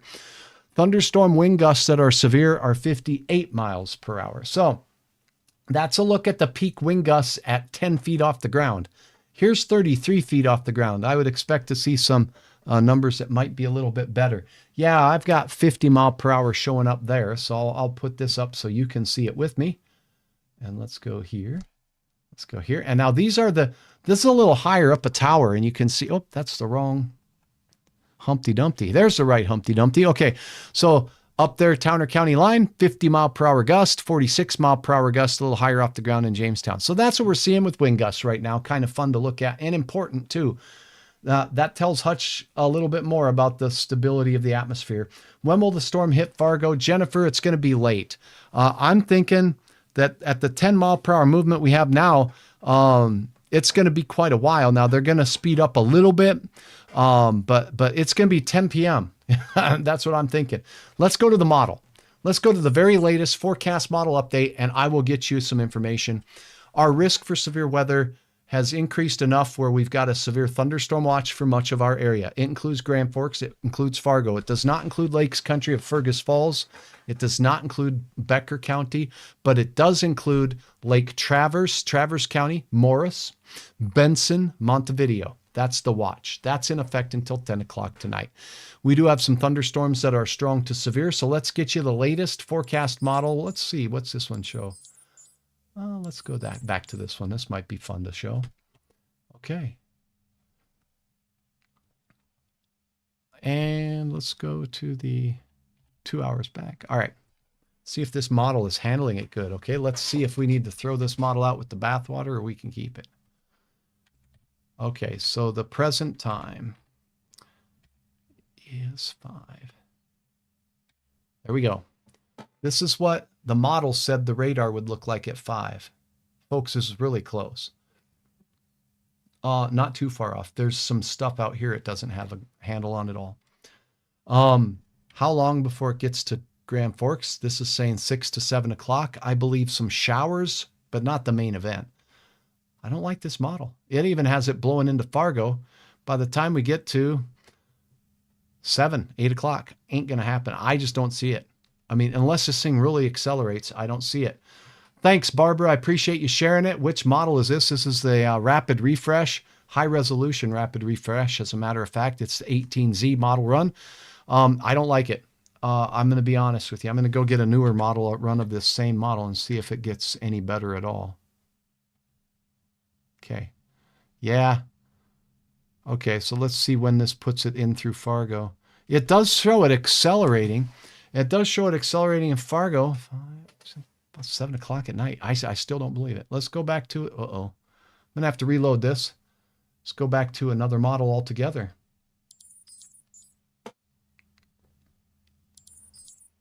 Yeah, that's real fast. All right, so let's see here. I had to reload the model. I'm sorry. I'm just kind of clunking through here. Not gracefully either. Okay, so yeah, this does have the storms working their way through and into parts of Minnesota. I do want to point this little feature out right here. Right here. This time frame, ignore the timestamp up here. That's not correct. This is going to be close to midnight. Midnight, they move into Becker County, Otter Tail County, but down here, do you see this band here? This is more along a warm front, or what we call a triple point. This may be why they added parts of west central and southwest Minnesota in the watch, because this feature could cause an enhancement of the energy. Will these last all night? Will it be a windy storm into Minneapolis all night? Maybe. Now the model's showing, yeah, it could have a little bit of punch to it as we go into, this is after midnight, and it's making its way through Minneapolis before dawn. That would be a heck of an expeditious speeding up of that storm. Let's look at another model, shall we? Okay, we're going to look at another model. This one I might like more better, so let's take a look. Okay, does this look like what we see about now? See, we're at 5 o'clock, so we should go here. Okay, so let's see. About now, that's not too far, but it is far. This is where it is now. This model's timing is off. So, but the shape of the radar data doesn't look out of line. It really explodes stuff in eastern South Dakota, by the way, on this model, as we cross through the dinner hour. So 6 o'clock and 7 o'clock. And then it races across the state line quickly. And this is 10 to midnight here. Yep. So there's 10 o'clock, almost out of our area. Couple different models, couple different solutions, and I'll guarantee you, none of these models is going to have it exactly right. Let's look at a completely different one. We haven't even looked at this one today. Does this look close to what we're seeing right now? Not bad. It's a little bit too progressive. Has it already in Grand Forks and Fargo. This has it in Grand Forks and Fargo by 4 o'clock. Is it 4? Yeah. This model, out to lunch. Way too fast. So that's a problem with forecasting thunderstorms. They do take on a mind of their own, but what we're seeing is generally an acceleration of storms. I do want to let you know, if you're in the Devil's Lake Basin, a warning has just been issued for you.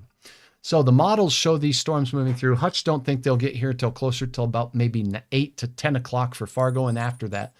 I do want to let you know we have a new severe thunderstorm warning, for our viewers in the Devil's Lake Basin. The thunderstorm warning for Jamestown has been dropped. So let's go back to the radar and show you what we have going on. Here's Jamestown, storms blowing through. They basically have lost their punch. Here's the upside down bathtub part where we still have the potential for some hail with this cell, but that's about it. Raining here in East Grand Forks. Barbara, thank you for the report. You can see that we just have the oranges and maybe light red colors here. The punch on these storms with the pinks is really fading fast. This is a good sign for our risk for severe weather later this evening. But we do have a new warning. Look at this nonsense. Okay, so the warning is for the area that you see shaded in orange. This severe thunderstorm warning has been issued by the National Weather Service office in Grand Forks. Webster, you got a hail core moving towards you. And we also have some stout thunderstorm activity moving into Grand Harbor. And here is a look at the latest text from the National Weather Service. It's moving northeast at about 35 miles per hour. 60 mile per hour gusts and quarter size hail is what you can expect from this storm. Thunder and lightning starting 7 miles north of Spiritwood. You're the best. Thank you so much. If you have or want to upload or share any photos that you get from this, I don't want you running outside in severe weather, though, taking pictures of this nonsense, but we'll keep you covered right here. And again, this warning is in effect until 5:30. Okay, so that's the warning. Now let's take a look at the movement of this storm and where it's going to be and when. Devil's Lake, it's moving right into your area right now, but the heaviest core of this storm is up here near the Grand Harbor area, moving north towards Webster. You're going to have a lot of rain moving into the Devil's Lake area. Let's see if it's spinning. I'm not trying to alarm anybody. I just want to analyze this and see. And yeah, there is a little bit of some shear or spin with the storm. This near Grand Harbor is rolling, not necessarily spinning. Here, right here is an area that I would be concerned about a little bit of spin. Maybe in this area, but it's got a huge size to it. So it's like this broad area of spin. Okay, so again, the area tonight has produced a couple of funnel clouds and or tornadoes, a confirmed tornado that touched down earlier today. A picture sent into the National Weather Service. It looks like this storm is mainly putting its punch towards Webster. Anybody near or around the Webster area, if you have a report, let me know what you're seeing. Otherwise, seek shelter in that interior room. Stay away from windows. And gusty winds upwards of 60 miles per hour will be possible with this cell as it works its way in to the Devil's Lake Basin. I'm going to look at straight wind speeds with this, and let's see what the radar is looking at with regards to wind speeds blowing towards Mayville. Let me see. It's going to be where I see the brightest greens. Those will be the areas of the strongest winds. And even at above ground level, it's not picking up horrible winds. It's 45 to 50 miles per hour up the beam. So that's what we're seeing. So let's take a look at the reflectivity again. Webster is it. I think Webster's going to get the brunt of this particular storm. It's a severe thunderstorm warning. And that storm is moving off to the east at about 30 miles per hour. Devil's Lake, the line of strong to severe thunderstorms moving into your area. You can expect some gusty winds. I'd love to hear what you get, what you measure. Let me see what we measure. Let's put up the instruments here. Go ahead and put them up. Okay, there we go. So temperature, Devil's Lake 66. Wind is still southeasterly when this report was made. See the wind arrow is from the southeast. This thunderstorm is going to cause the wind to shift and become westerly or northwesterly soon. 0 mile per hour winds, not so windy out in that area. I'm going to take a look at the cameras now and see what we see moving into both Devil's Lake and Jamestown, because I'm going to keep my eyes on the skies for all of you. How about the rain in Devil's Lake? What are we seeing as we look across the area? We got some low clouds out there. Wow, that's a pretty interesting perspective there. Hard to see in those clouds. There's a lot of glare, but okay, we got a strong thunderstorm approaching, a severe thunderstorm approaching the Devil's Lake area right now. Looking across the lake, we got some low-hanging clouds out there. Some the stuff that's underneath the cloud, by the way, I'm going to point to it right here. The stuff that's underneath the cloud, if it's not attached to the thunderstorm base, we call that scud. That's like scary-looking clouds, SLC. It's not necessarily a funnel cloud. It's not any of that. It's caused by rising humid air rising up into the base of the thunderstorm. And once it gets to its dew point temperature, it makes a cloud. So it makes a little cloud. The only time we worry about, is that a funnel or whatnot, is if we see it spinning like this, and if it's coming from a lowering of the cloud base. There is a little bit of a lowering here right in this area, but it's almost like it's an updraft or a feeder band that's going up into the storm. So that's what we're seeing across the lake. Very interesting to see some of the shots that our DOT cams are providing us with today from the cell. Now, if you're up near Church's Ferry, you're on the other side of the storm. Can we see on the backside anything? This is the Leeds camera. It's very wet there. Talking to my friends up in this area, Starkweather, Leeds, and farmers only got part of our crops planted, and now we're waiting for fields to dry, and about every other day we're getting just deluged with rain. So it's just been a difficult spell of it. Check this area out here. Now you're looking from the Leeds area, Highway 2, and it looks like here we have some lower clouds out in that area, and again, some mean-looking thunderstorm clouds. A lot of rain in and around the Leeds area there. So that's what's moving in the Devil's Lake area, but just north of you is where we saw the greater risk on the radar of maybe some hail moving in towards Webster. There is no camera that I can show you near Webster, or Starkweather. So the best I can do is maybe right here in Devil's Lake on the far north side. And let's look and see if it's north. Now we looked at this. So this looks like Highway 2 on the north side of town. That kind of runs northwest rather. So that might be the northwest view right there. So on the right side would be Webster. That might be the best view I can get for us up north. Here is another look. Okay, so we've looked at that. The severe storms are moving into Devil's Lake right now. So seek shelter and be prepared for wind gusts to 60 miles per hour and some sizable hail. And now as we take a look down in Jamestown, your warning was allowed to expire. The storm clouds are dark out there. You actually see some clearing on the far left side out there. That's a very good sign. I like to see that. And even some drier interstate there now. How about Medina? That's where the upside down bathtub was, where the storms just kept forming. Yep, it's still a deluge there. So Hutch is going to go right now, and I'm going to get you some rainfall bucket measurements. No, I'm not going to use estimates. I'm going to use actual measurements from my friends at NDON, and we're going to look at the precip that's fallen today in these areas And I would expect Stutzman County in the western part would be pretty wet. Let's see. Today's rainfall total. Let's go there. And let's go with open. Okay, here we go.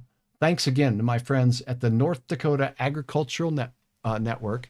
NDAWN is what we call it. You can access their website. Search NDAWN, N-D-A-W-N. On the website, you'll see the picture posted here right pronto. Here you go. So NDAWN, N-D-A-W-N, the North Dakota Agricultural Weather Network. This is a series of instruments across the region. Storms moving into Stutzman County, Stark County out west. Those are just forming, not really hitting any rain gauges out there. Cass Clay County, from the showers today, we've picked up anywhere from 1/10 of an inch in Fargo to 1/4 of an inch in parts of northern Cass. Now, the big heavy gully washers up here, we don't have any rain gauge up near Woodworth, but I'd be willing to bet that would be over 2 or 3 inches.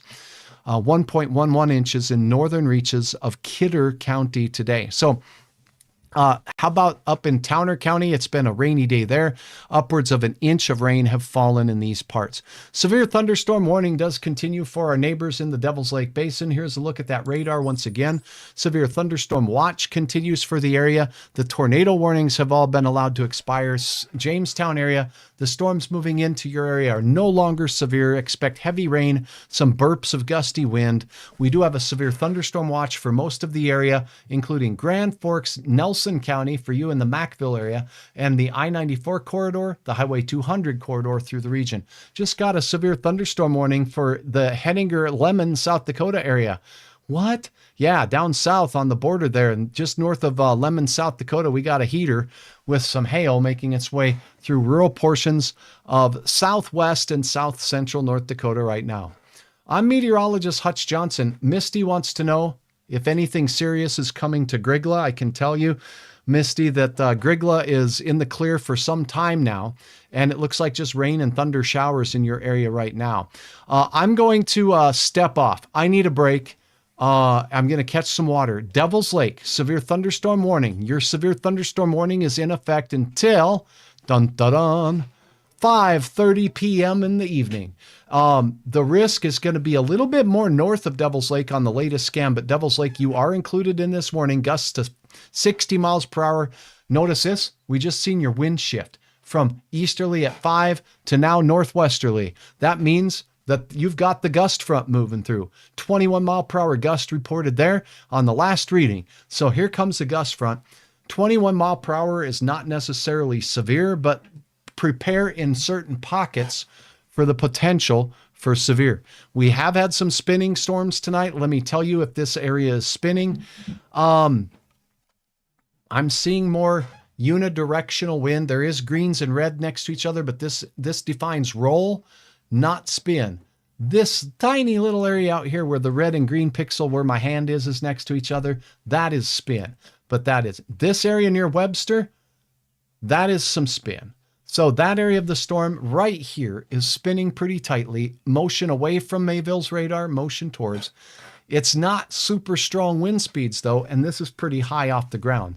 So seek shelter, interior room. The worst of this storm is heading into Webster, and it's making its way to the north and east at about 30 miles per hour. This band moving through Devil's Lake is moving straight east at about 30 miles per hour, moving in different directions.